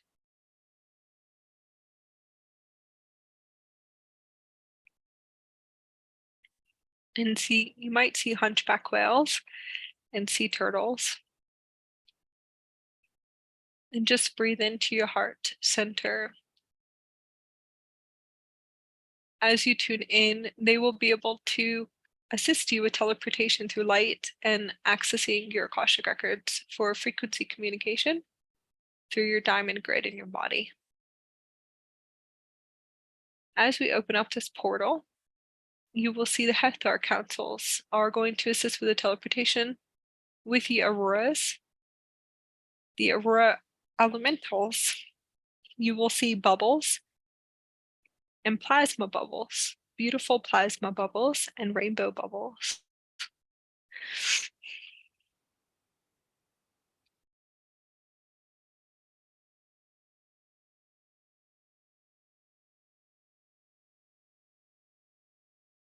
And just breathe into your center.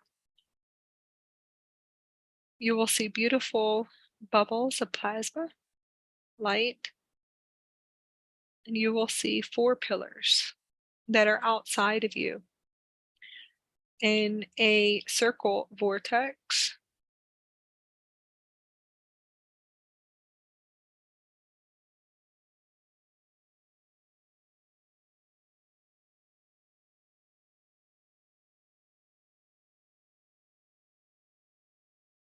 And 4 pillars of light.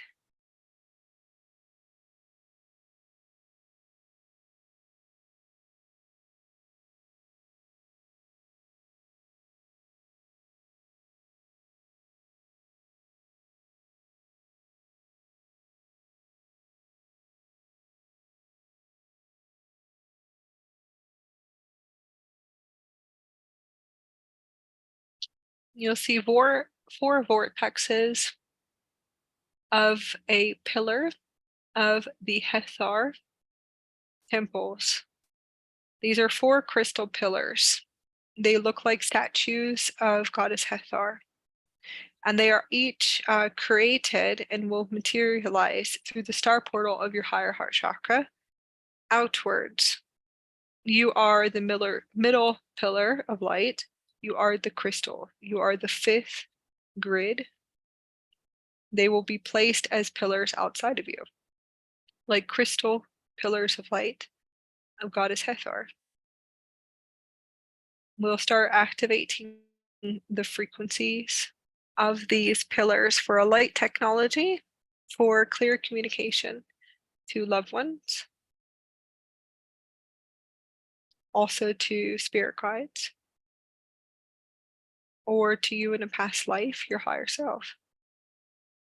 They will assist you with opening up and kind of opening up to receive frequency communication, a channeled message.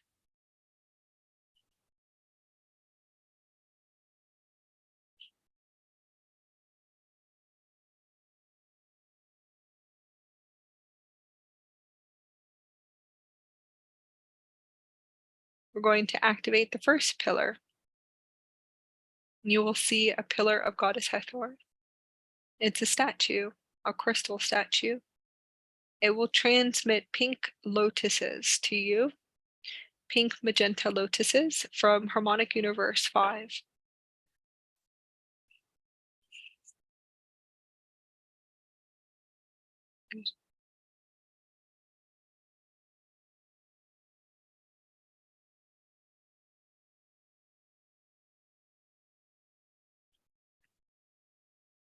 It will transmit the pink lotuses, the flowers of pink magenta diamond light, to activate you through the fifth harmonic universe. This is the element of air.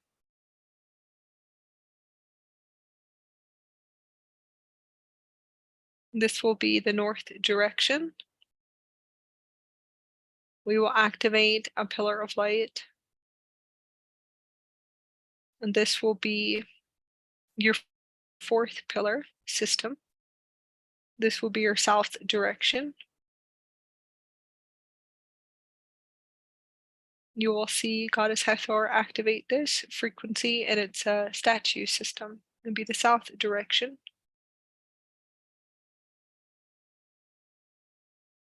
And this will transmit a frequency of orange plasma.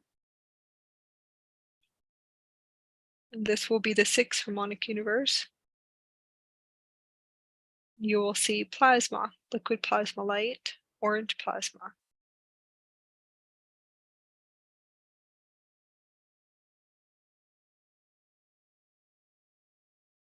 We will activate the second pillar, and this will be an activation of the Harmonic Universe 7 transmission. We'll bring this frequency through, and this will be an aqua green neon plasma light from the 7th Harmonic Universe. This will be connected to solar dragon systems and planetary Earth systems here and off planet. We will start to activate transmission 3, and this will be the fourth pillar of Goddess Hathor. And you will see 4 pillars that are connected around you in a system. I'm sorry, the third pillar. And you'll be able to see the 4 pillars connecting around you. These are crystal pillars. They look like Goddess Hathor's statues of light. And this will be the east direction system that we'll be setting up, and that will be for the light grid. And that just represents light frequencies. And this will be the 11th harmonic universe transmission 2 as well. And that's a golden plasma light. So they should be able to assist you with opening up into activating all systems.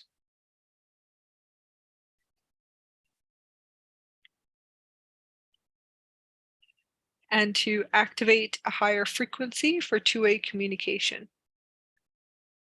You will see that you are the crystal, and there's 4 pillars of the statues of Goddess Hathor. on each direction around you, and they're all Stargate systems, and we will start to activate these systems on now.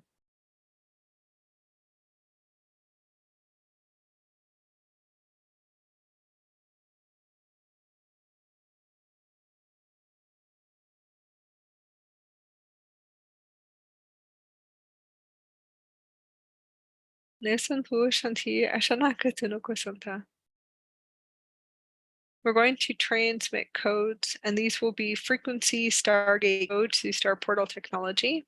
You will see yourself in a diamond pillar of light with dolphins in the Aquafurian matrix in the turquoise system of Harmonic Universe 4. We'll open up that portal and open up all light technology through the statues of Goddess Hathor. There's beautiful transmissions of beautiful crystal diamond lotuses and plasma bubbles. So we'll open up those gate systems too as well. And we will start to begin the transmission of communication. This will be communication with your spirit guide. And this is just a simple technique of communication. So just open up your heart to receive frequency communication through crystalline diamond light. And these will be different currents that will come through. So just ask your spirit guide to connect into your heart chakra and just connect into your morphogenetic field. And just close your eyes to receive messages and just to breathe in and out. Once you receive the message, you can write it down. And we will receive messages from our spirit guides today, and then we will move into our loved ones. Listen through Santi.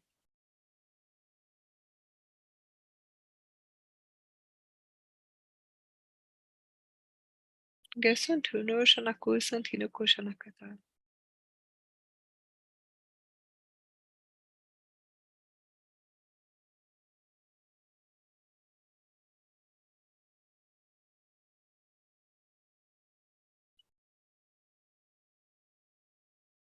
And just breathe into your heart center. We're going to just amplify the field through this light technology. And the light technology is the crystal pillars and the statues in the 4 directions around you that are connected to different elementals to amplify the star portal technology.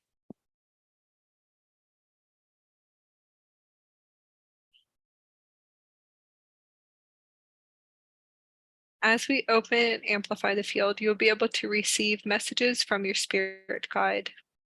And just to breathe in and to breathe out and just to allow the messages to come through. And just breathe into your center. Once you receive the message, you could receive numbers, different frequency numbers from spirit guides, a clear message. It could be an image or a film strip. And to be able to receive that message.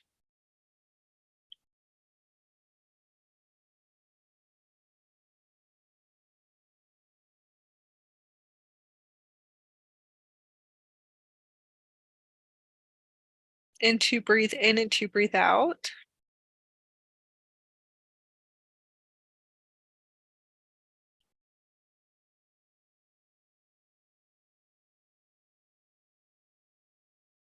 And just to be able to receive the message, you can use transmissions 4 times. When I hear a message coming through, I ask for it at least 4 times or maybe more.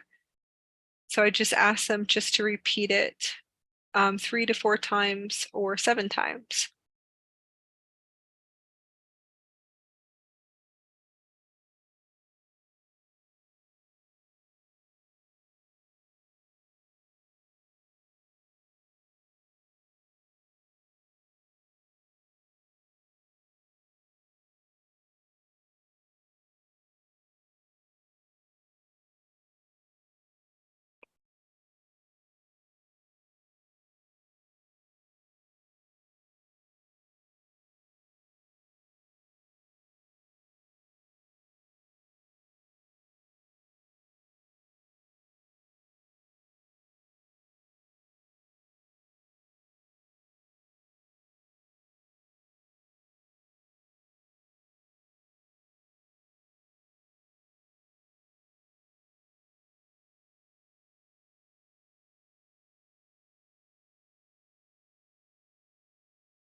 And just breathe in deeply and just breathe out.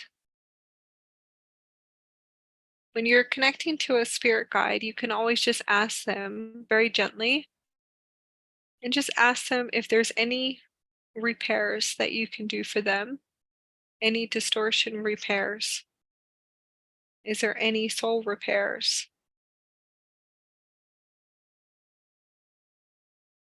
Anything that can be cleared for them in another space and time.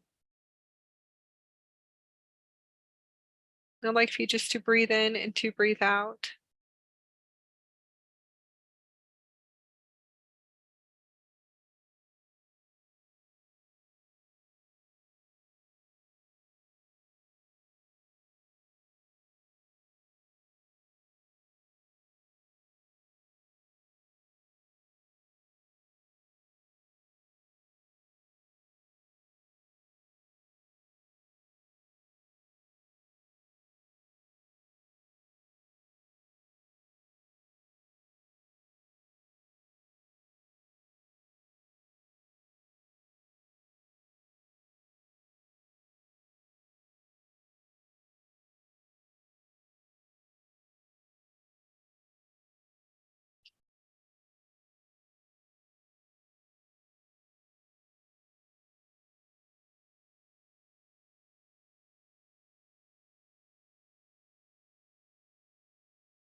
Once you have received the answer or the message, you can just write it down and just ask your higher self, very simple, just ask your higher self to bring in key codes to assist your spirit guide. Spirit guides have distortions too as well. So it would be a beautiful unification.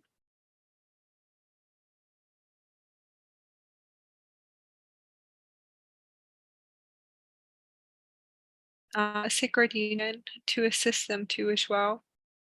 So you just ask the higher self, just bring in the key codes to assist them to clear any distortions or to repair timelines or to adjust or to recorrect any timelines for them. You just ask for the codes and templates. And just because you can't see them yet, it's okay. That you'll be able to see your codes and your keys one day. Once you're able to open up more into the heart, you'll probably draw them. You can draw them in language of light or different forms of numbers, geometrics drawings or blueprints, or you can create crystal grids,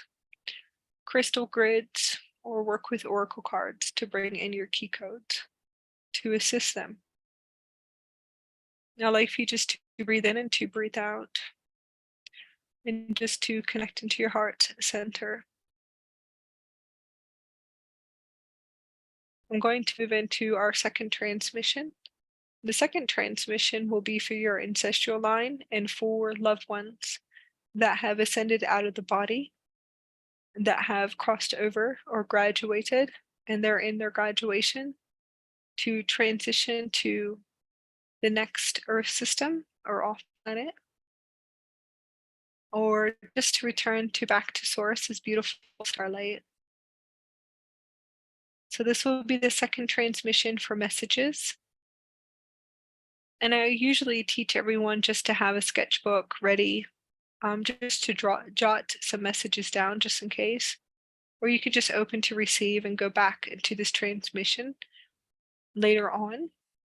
You can always just be able to go back to the transmission later, or to repeat the transmission again on your own time. So I'm going to ask that your ancestral line, your loved ones that have graduated from the earth plane, and it is always a celebration, so they want you to know that it does not matter how they leave the planet, that is their graduation and celebration.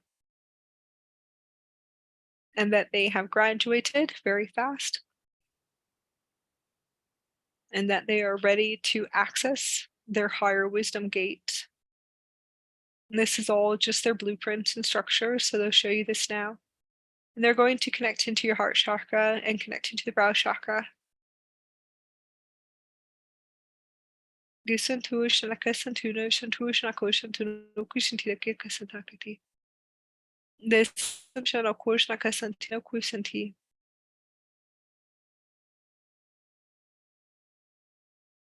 I'd like for you just to breathe in, to breathe out. And we're going to open up the Stargate system into the heart chakra, and just to bring fully online the higher frequency for receiving.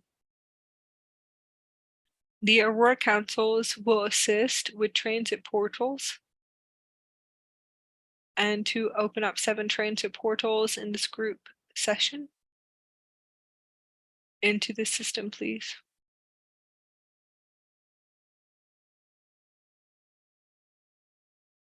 And we'll start opening up all gates and gate systems for transitions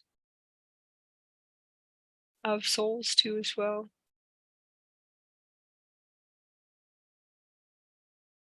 Your ancestral line and loved ones are going to connect into the heart gate.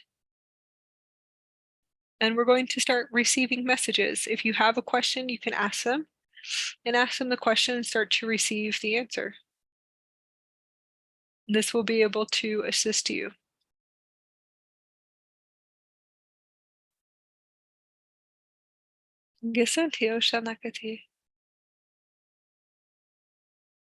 Once you receive the message, you can write it down.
Gerson 3 Santi Ashana Katal.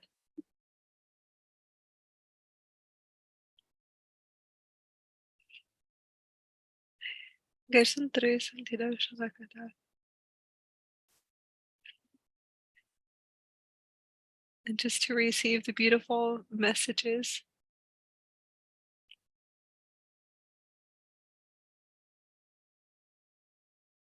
Once we receive the message, I would love for you just to tune in and to ask them, is there anything that I can bring forth for you to assist you to clear distortions in your time and spaces that you exist in?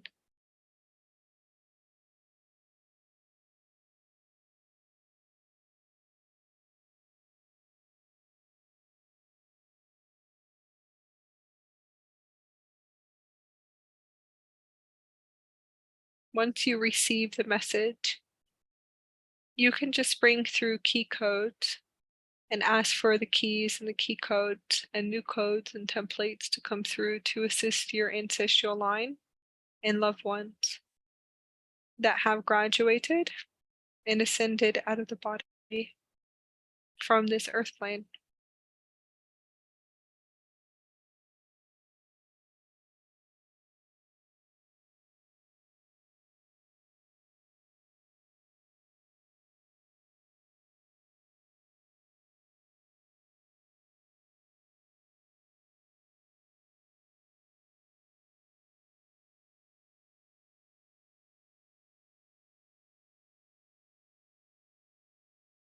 And just to visualize everything going back into perfect harmony, light, and blessings.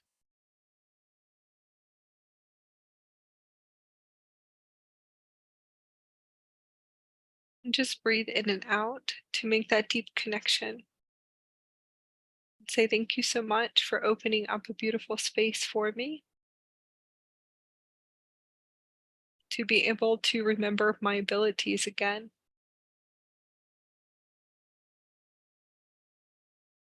And to remember that there is no separation, there's no death. There's nothing that separates source consciousness in our body. Our DNA, our lineages, or our sacred soul agreements in this now, in this space. And just to feel these frequencies through the body. You can always pause if you need to, or to go back, and you can keep experiencing the same transmission just to remember how to ask questions. And just ask a question and you can receive an answer. It's a very simple technique.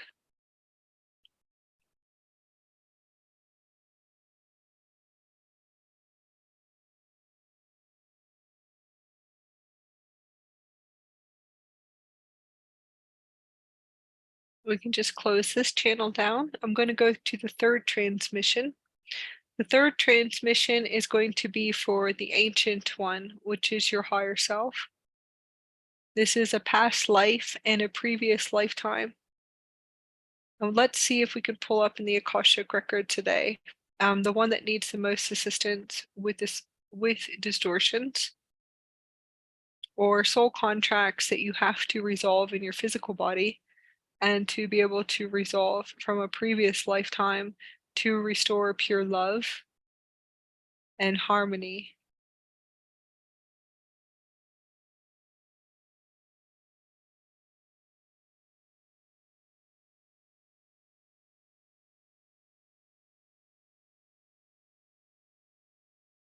To restore pure love and harmony.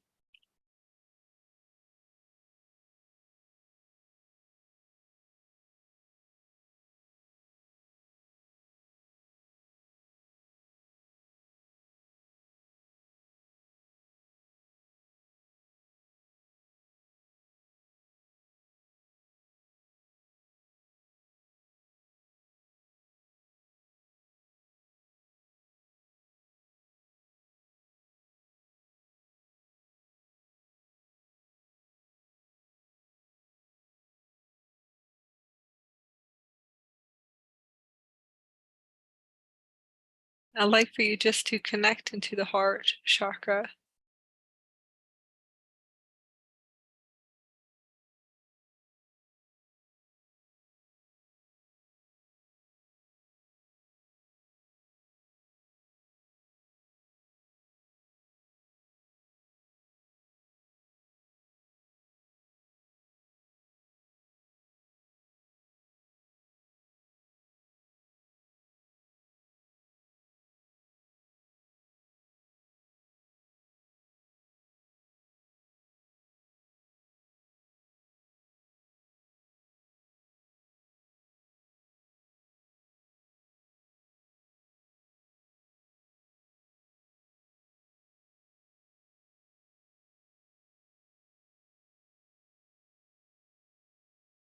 And just to breathe in and to breathe out, we're going to ask that the Ancient One, our past life, multidimensional higher self, to come into the heart space, to connect into the heart space and to connect into the brow chakra. And just to amplify the field with the Aurora councils, and we're going to just begin a transmission. And just move through time and space. And to receive messages from our Ancient One.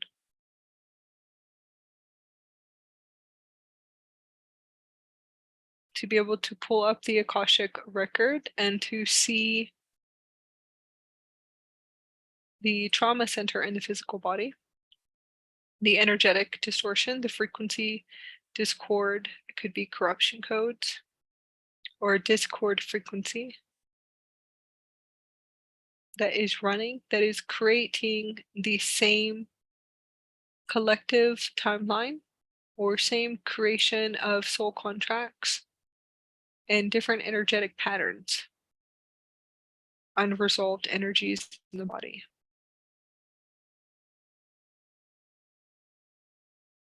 I'd like for you just to connect into the heart chakra.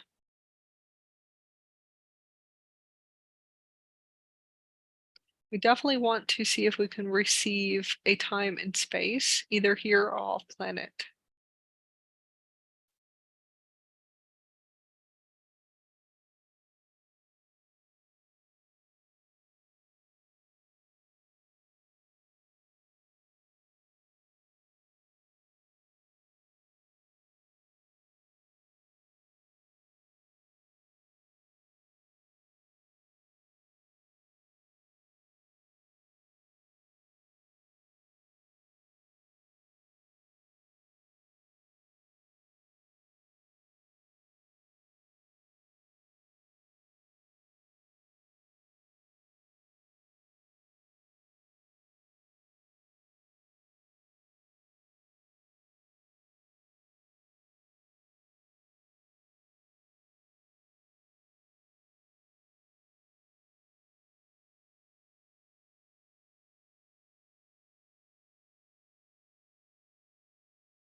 And just connect into your heart center. We will just start to receive the Akashic records and just visualize everything just kind of moving out of the physical body and etheric template, just kind of cleaning up. Just visualize that everything is a cleanup. Just kind of cleaning up the distortions for your higher self, the most ancient one, the previous lifetime that you lived that holds the most distortions of trauma.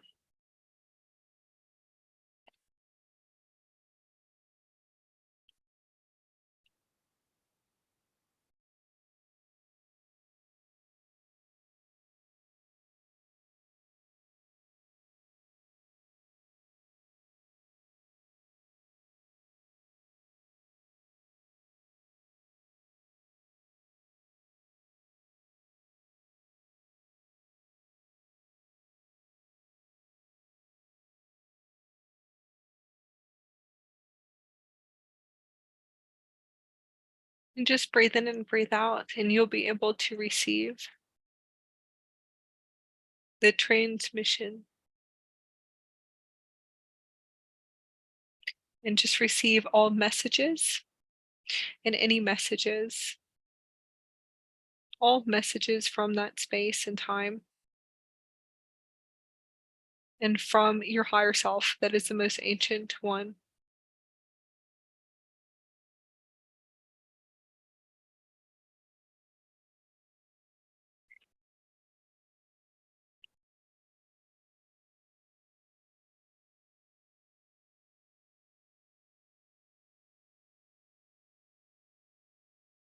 You could also see yourself not as a human, a different species or an animal too as well, different species on the planet. So we're going to connect inward to receive our messages, and you can write them down.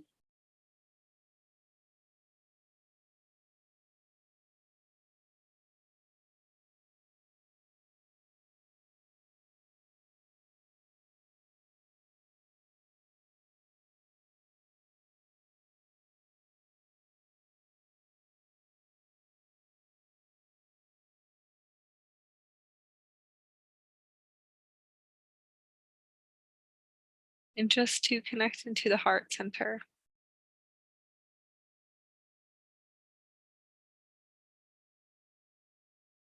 Just breathe in and breathe out. You can write any messages down.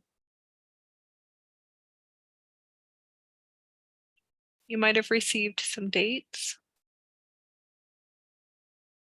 a message, an image, some numbers, a symbol. Now we're just going to bring through some key codes from the higher self, new codes together. And just to clear all distortions together as a beautiful family of light. New codes, new templates together. Just ask just to clear all distortions and to clean everything up through all time and space and all spaces and time. We will definitely ask for harmony codes and peace to resolve the energies in the body, and this will be ancient energies. However it comes up, it will come up to the surface to be cleansed and to clear. Gasanti asanakata gisandre santa nakati. And this will just be a collective clearing, and we'll be able to resolve all and just to work through a stargate. We'll be working through a stargate together as we open up a stargate, and just to bring in the stargate codes, and we'll work through the stargate system.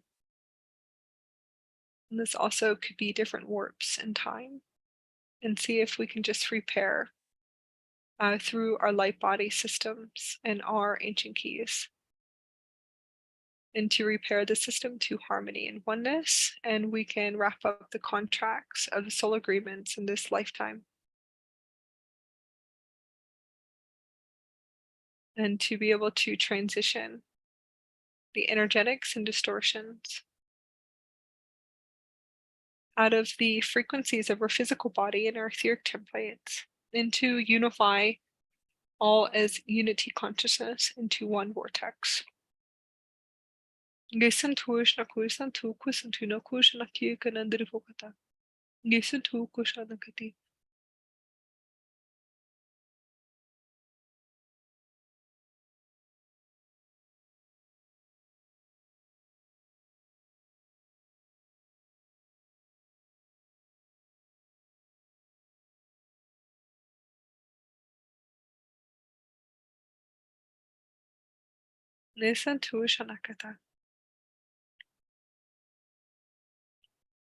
Gasanti Oshanaki. Nesan Truna Kushanaki, Santinocation Tuna Shantina Shantinakata. Nesan Tru Santinushan or Kushnaka Santinuku Santinaki Katan. Nisan Tunakan Kasanti. And like you just to breathe in and to breathe out. You can come back into your body. And to be able to come back into your body.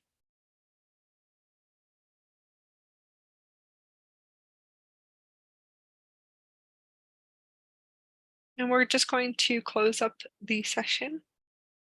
And to be able to close up the session, and the Aurora Councils will assist us with kind of closing up the session with white light, plasma light, and diamond light, and just to open up like a new passageway, a new stargate system. And this will be a teleportation doorway for all of us. These are just simple techniques that you can connect to your pillar of light and go inward and just very easily work with different light technologies, star portal technologies inside of your physical body, which is your codes, your key codes, to receive transmissions from previous lifetimes, ancestral loved ones. Very simple techniques and breathing techniques. And you should be able to ask and to receive, and spirit guides too. So it's a really simple technique to work with your vehicle of light, your Merkaba, your diamond vehicle, your light field, the light body, the higher self, and to just work with your higher self daily to condition and just to ask questions to your spirit guides, make a deeper connection to your spirit guides. and to loved ones too as well. Gisuntuish na kuish na kesanti. Nisanti na kanan kushan na kata. Ayun, refush na kuda. Okay.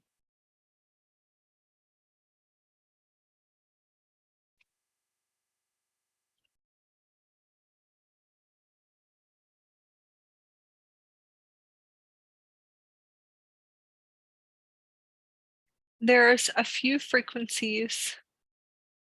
Dolphins are a high advanced race that are assisting us in right now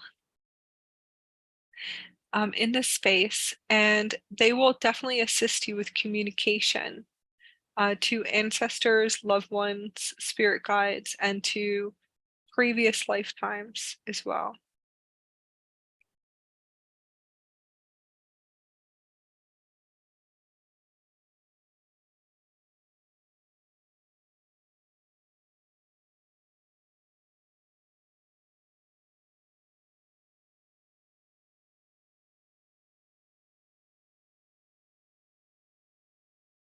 In previous incarnations, you should be able just to remember, please just remember to see if you can clear distortions. It will assist you with more of, I would have to say, it will assist you through your ascension transitions even faster. If we can just remember that that's the reason why we're activating our life bodies and we are awakening to new consciousness.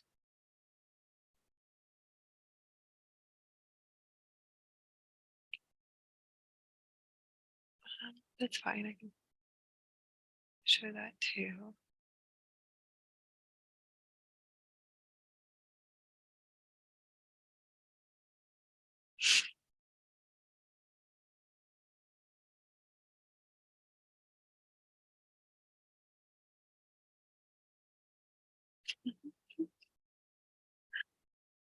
Okay, just a few pictures of activations.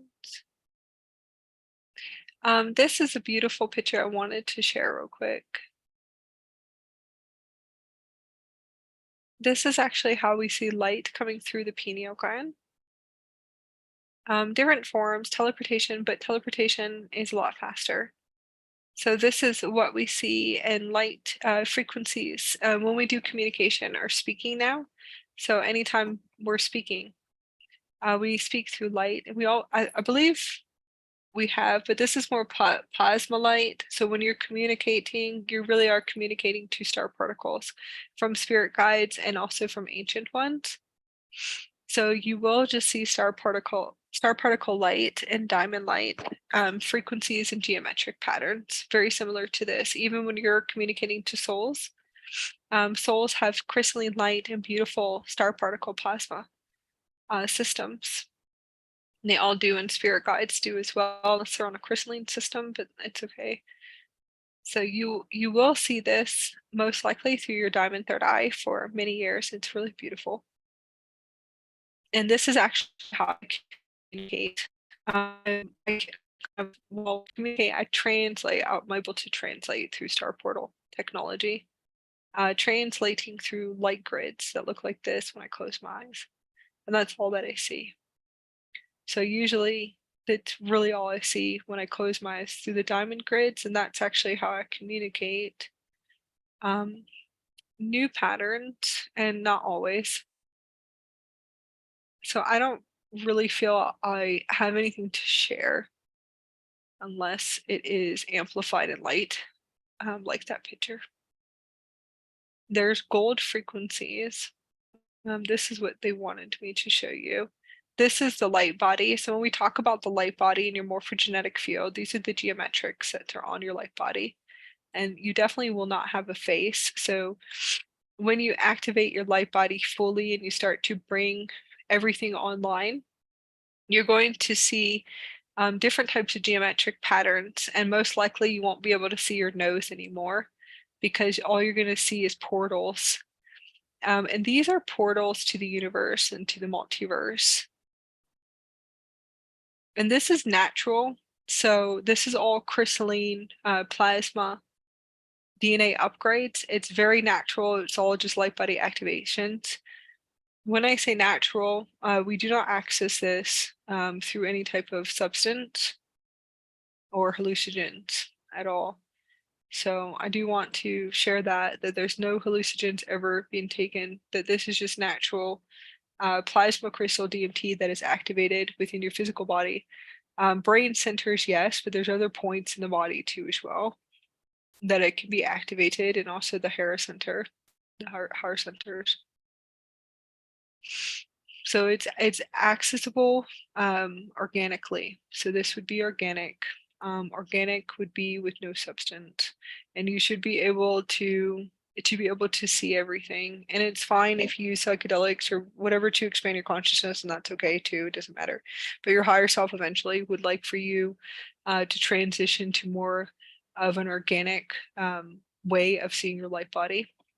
So this is actually how we're able to see, and this is what we do see at a certain point for the rest of our life. I was able to access it, I think for about a few weeks, and that's fine, and I can access it more at night and when I close my eyes, but I will be able to access it more fully in the future. And usually we're able to see fully through geometrics, just kind of fully see the light body 24/7. We see more energy and vibration and codes and light codes. So they wanted me to share this too as well. So you would understand frequency communication will be through the geometrics and the light codes, the portals, as everything comes fully online. And the light codes, you have lots of light codes. You'll see like tons of light codes and geometrics that are on your body. And this is actually everything, how everything is created. So I do show this a lot, but this is really how everything is created in your physical reality. So this is how we see, and that's usually when we're looking up, or I'm going to say somewhat looking up, but when we're sharing, most of the time I won't share unless I have a big grid that looks like this coming through. And we have lots of grid systems coming in and blueprints, and this is pretty much all I see. So we're on every day right now because there's all these new codes, new templates for the summer solstice. Big gate systems, but I'm in October, so I'm pretty much in October now. Definitely in October, was in December, back to October. So whatever is coming through is most likely we're like in 2024, possibly. Bringing in frequencies. So this is really how you'll communicate through frequencies, and you will start to see these geometric patterns, but you can create in frequency and geometrics to tune into and communicate to your higher selves, your past life higher selves, through light technology communication. You also can communicate to loved ones too as well in this pattern. And that's the ones that graduated, descended, or it most likely will be the ones that are still here on the planet. Ancestors, that's how we communicate to our ancestors, through light geometrics, and they actually do, a lot of them do remember this because they're the higher selves you're talking to most of the time, unless they have different fragments of self or echoes in time, echoes in consciousness, that you'll be able to assist with repairing different types of soul fragments in the collective grid in your ancestral line. Lineages and DNA too, and that's not just lineages and DNA is not just here on this planet, it's also different previous existence in time, and then off planet too as well. So just remember that if you start getting really weird information that it's on a different planetary structure, or maybe another universe or a parallel Earth, it really is it's definitely there. It's your lineages. Your lineages is also very connected to your soul blueprint of different incarnates on different planets. So just remember that, because it'll all come in a light grid that looks like this, and it's form and geometrics. And as it comes, as fast as it creates, is as fast as it dismantles, as fast as it creates. And I do want to show this picture for everyone to know that this really is quantum light, quantum intelligence, and that everything creates really fast and it goes as fast as it creates. Okay, so everything is 0 point, is no beliefs, no attachment.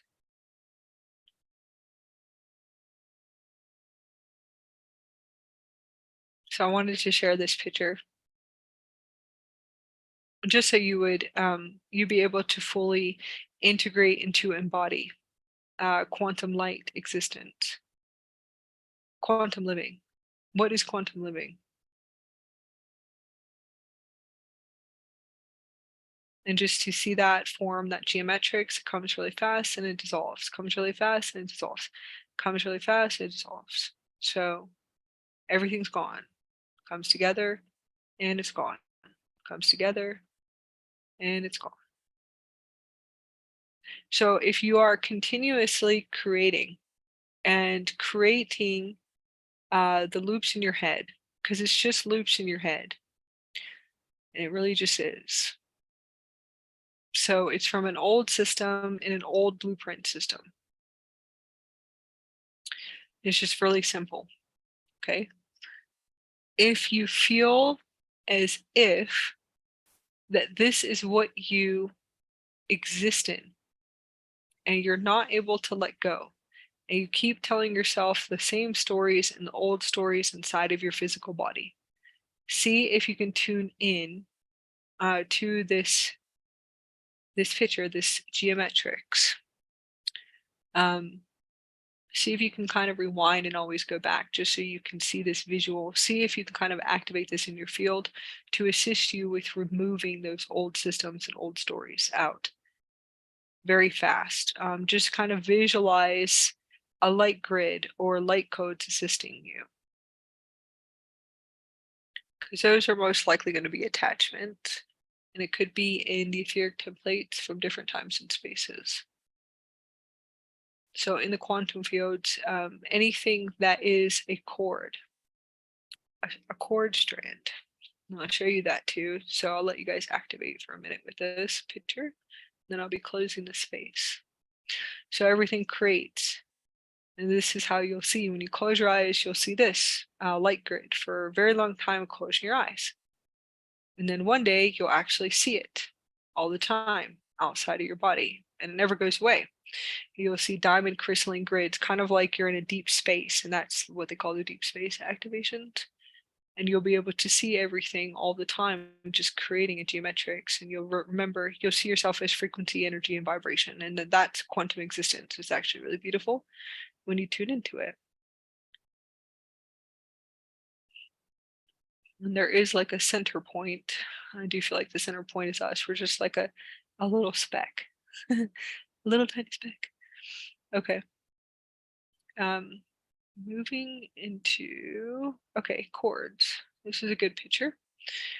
These are chords, and if these are all the chords and attachments, so if you feel like you're still having looping thoughts from a previous time and space, okay, so past life, and it is past life, previous life, this incarnation, it could be connected to loved ones and also ancestral lines too. If you see all these chords are running, or you can feel that frequency, like that thought pattern, a thought pattern going to age 5, a thought pattern going to age 4, thought pattern going to 16, thought pattern going to 13. And it will go back to those because those are the most beautiful developments, or they're supposed to be for some. The most beautiful development is those years in time. So those ones most likely will create certain geometrics for experience, which you would call inner lessons. So you can have those systems set up, and there'll be different chords. It could be chords from different time and space, because this is us as a frequency within the universe, but it's also the physical body. You'll be able to see the chords that could be running. Let's say you had a lifetime or an experience maybe somewhere off planet, and that could be galactic wars. There's chord systems that are set up for you to follow those strands. Now, everything in the universe is always seen. Nothing is hidden. So anyone who feels as if they can hide anything, right? It won't be hidden. It really is all here in the universal system. The universal system will always show you through cellular memory, will always show you through chords what will always be seen. There you go. That's a good one. Seen. So everything, the universe will always show you the truth. So there is no cover-ups, right? It's very interesting. The universe will always completely, will always materialize and will be able to show you everything that needs to be cleaned up, and you can clean it up, but always there's nothing hidden. Okay. So you'll see different cord systems running, and these are the cords. Moving into the higher dimensional grids, you have to clean up and to clear and to remove all these cords. So these are the strands that are created, even if it's like, 400 years ago, there's a cord system running, and you would clean it up. The cord would have to be removed. Contracts are wrapped up and completed, and those are soul contracts for you to resolve energies, especially if you came into this grid a few times, not the Earth grid. So hopefully this will be able to assist you really tune into your thought patterns, because the true 0 point and the true 0 point is that there is no cords, there's no attachment, there's nothing here. So everything will be removed eventually, and that's the mastery you're moving towards as you're activating your light body and your light grid. And it's a process in itself.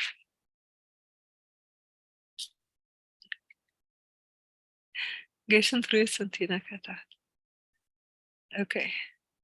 So hopefully, I think that will be able to assist some people. All right. All right. Thank you, Daisy. Thank you so much. Thank you so much. It's so beautiful. I've passed out, feel like I'm in another time and space, forgot who I am, where I am. That's a template wipe. I've been having those going into a stillness. 0 point. I could definitely see my new system coming online. So I'm hoping to be able to teleport very soon somewhere else. And that's the plan. And we have a plan here. So I'm very excited about this plan.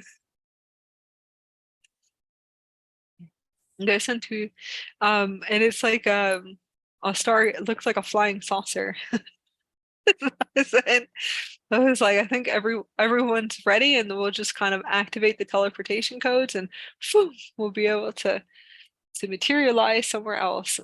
I can't wait for that, because we definitely are teleporting, materializing, and dematerializing. I have seen ones that are on a crystalline plasma system teleporting to me and grabbing my hands. So I think that's awesome, as we're all playing and laughing, because we're actually teleporting and grabbing my hands through crystalline plasma light, but materializing enough to grab my hands and to be able to teleport on. So I'm like, I think that's awesome. And we are here on the planet, so it's not off planet. It's definitely us teleporting and materializing through star portal plasma and going hello and laughing and teleporting on. So I think that's awesome. So just enjoy the stillness. Thank you guys so much for just being in this beautiful space. I hope you guys enjoyed it. It's a really high plasma space, because I thought I was going somewhere else too when I was doing the journey. I was like, oh my gosh, let me come back through for a minute. I hope that you guys had a beautiful experience, because I was going to Daisy. I was like, oh my gosh, let me come back in for a minute. We did this so everyone can connect to their spirit guides, even though the plasma field was so high that, yeah, there was like the system motorizing everything, because I was gone for a minute. I was like, oh my gosh, hold on, come back, come back. So this was made just for us to share, open up and share, and to connect to ancestors, loved ones, spirit guides, and definitely previous incarnations was coming up for the collectives, because we're all still working on resolving energies from previous time and spaces, because we wouldn't remember our plates. And those are like the plates, the etheric templates that hold everything, all of our wisdom, everything about us, where we come from. So that's coming fully online, and that's what you would call your blueprint templates, and the originals, if you want to say. So I hope everyone has a beautiful experience. I hope that you start to remember your deep cellular memories, your plate systems. I'm hoping that you'll be able to make those developments. And it's really needed right now because I can see that there's lots of still unresolved in the collective grids. I think for us anyways, with soul contracts, not knowing that this is what we have. You can call it karma, but I don't call it karma. Something that has to be cleaned up and resolved in order for us to be able to shift to a different dimensional grid too. So thank you so much, Daisy, for your beautiful poems, for being a guest.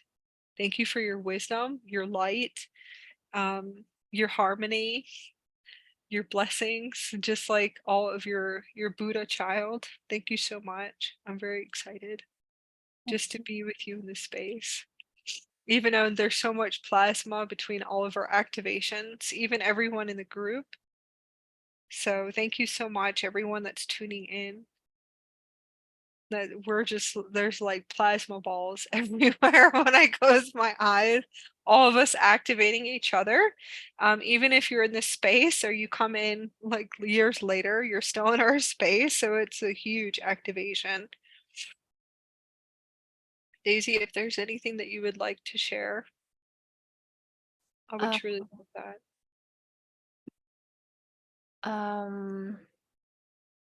Let me see.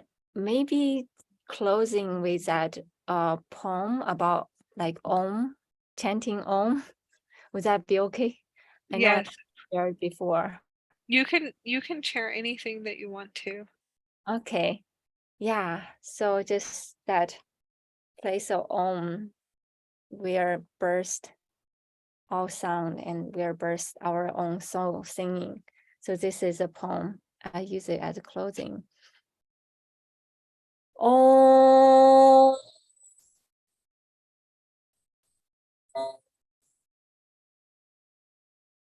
So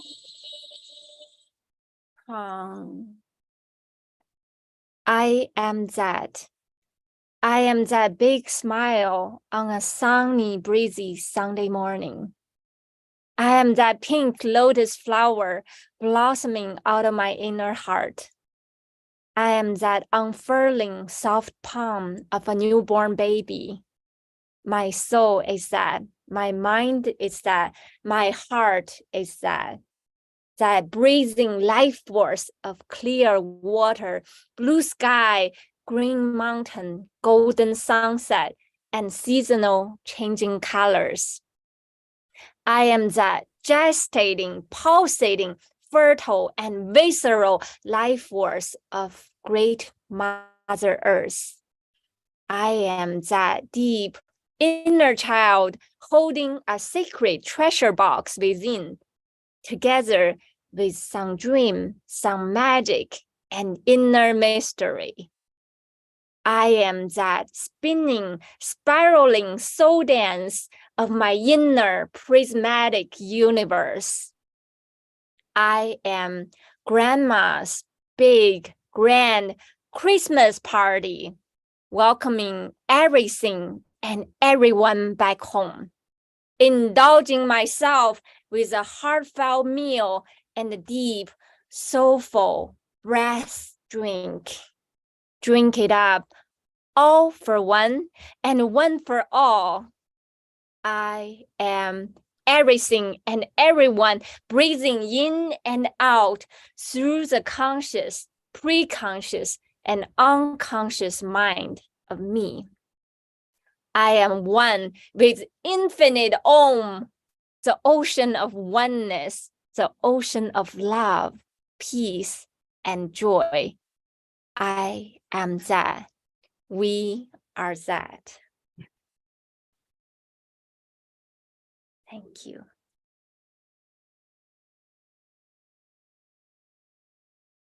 Thank you so much. Thank you so much. Thank you. That was so beautiful. I truly appreciate you coming into this space. I'm sending love to your heart. Much love to you too. To everyone, share the love. Yes, we're sending so much love. It's a new moon gateway. I'm feeling lots of beautiful energies.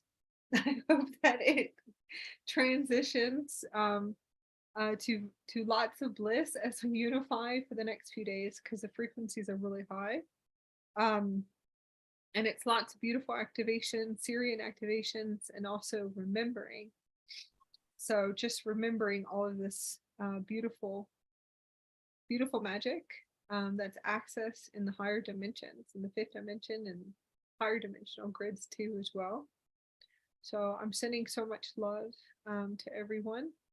I hope you have a beautiful summer solstice, and we will be back on sharing. We have the last key code of White Buffalo Calf Woman, and we also will be doing a transmission, a beautiful transmission with Hermes and Aphrodite. So that will be a beautiful template, and that's the Starseed Hermaphrodite template that we're going to bring through, and that will be a beautiful transmission. Sacred key codes from me and my husband. We'll definitely be doing this transmission for the collective and humanity. So that's going to be for the summer solstice. So we're very excited about it. And just to assist with kind of just repairing a few distortions in the collective grids that we're still seeing.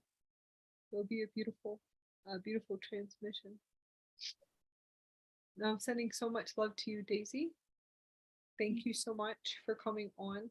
So this is our first workshop together, and we have next month, and that's going to be for galactic channeling, galactic star seed DNA upgrades, because we'll definitely have some Blu-ray star seed sets. Yes, from our beautiful Lisa, and we're very excited about it. That will be definitely be all in alignment for us to bring through a beautiful transmission in July. So it will be, I believe, the new moon in July, if I'm correct, and that will be galactic channeling, connecting to your galactic family, your galactic parents, and then also connecting to your galactic higher selves. But I feel as if this will be more to communicate to our galactic parents, and we'll walk you through those transitions and those gates for that workshop. So I'm actually excited about it, and whatever comes through. So me and Daisy will just connect and flow. Most of the time it just will come through as it comes through as we're in space. So that's quantum flow. There's, at least you'll know that you'll learn how to connect to your galactic family, your galactic parents, and then also your galactic higher selves. So that will be a workshop. It could be about 3 to 4 hours too. So thank you guys so much. I'm excited. So that'll be our second workshop, Daisy, and then I have a feeling we'll have a third, as long as we align. Could do another one the next month. So we'll see how the timelines go, but we're both shifting to beautiful timelines. Yes. So everything will just be flowing. Yes. Sending love to you. Thank you so much. Thank you so much for everybody that's tuning in. We send so much love to you.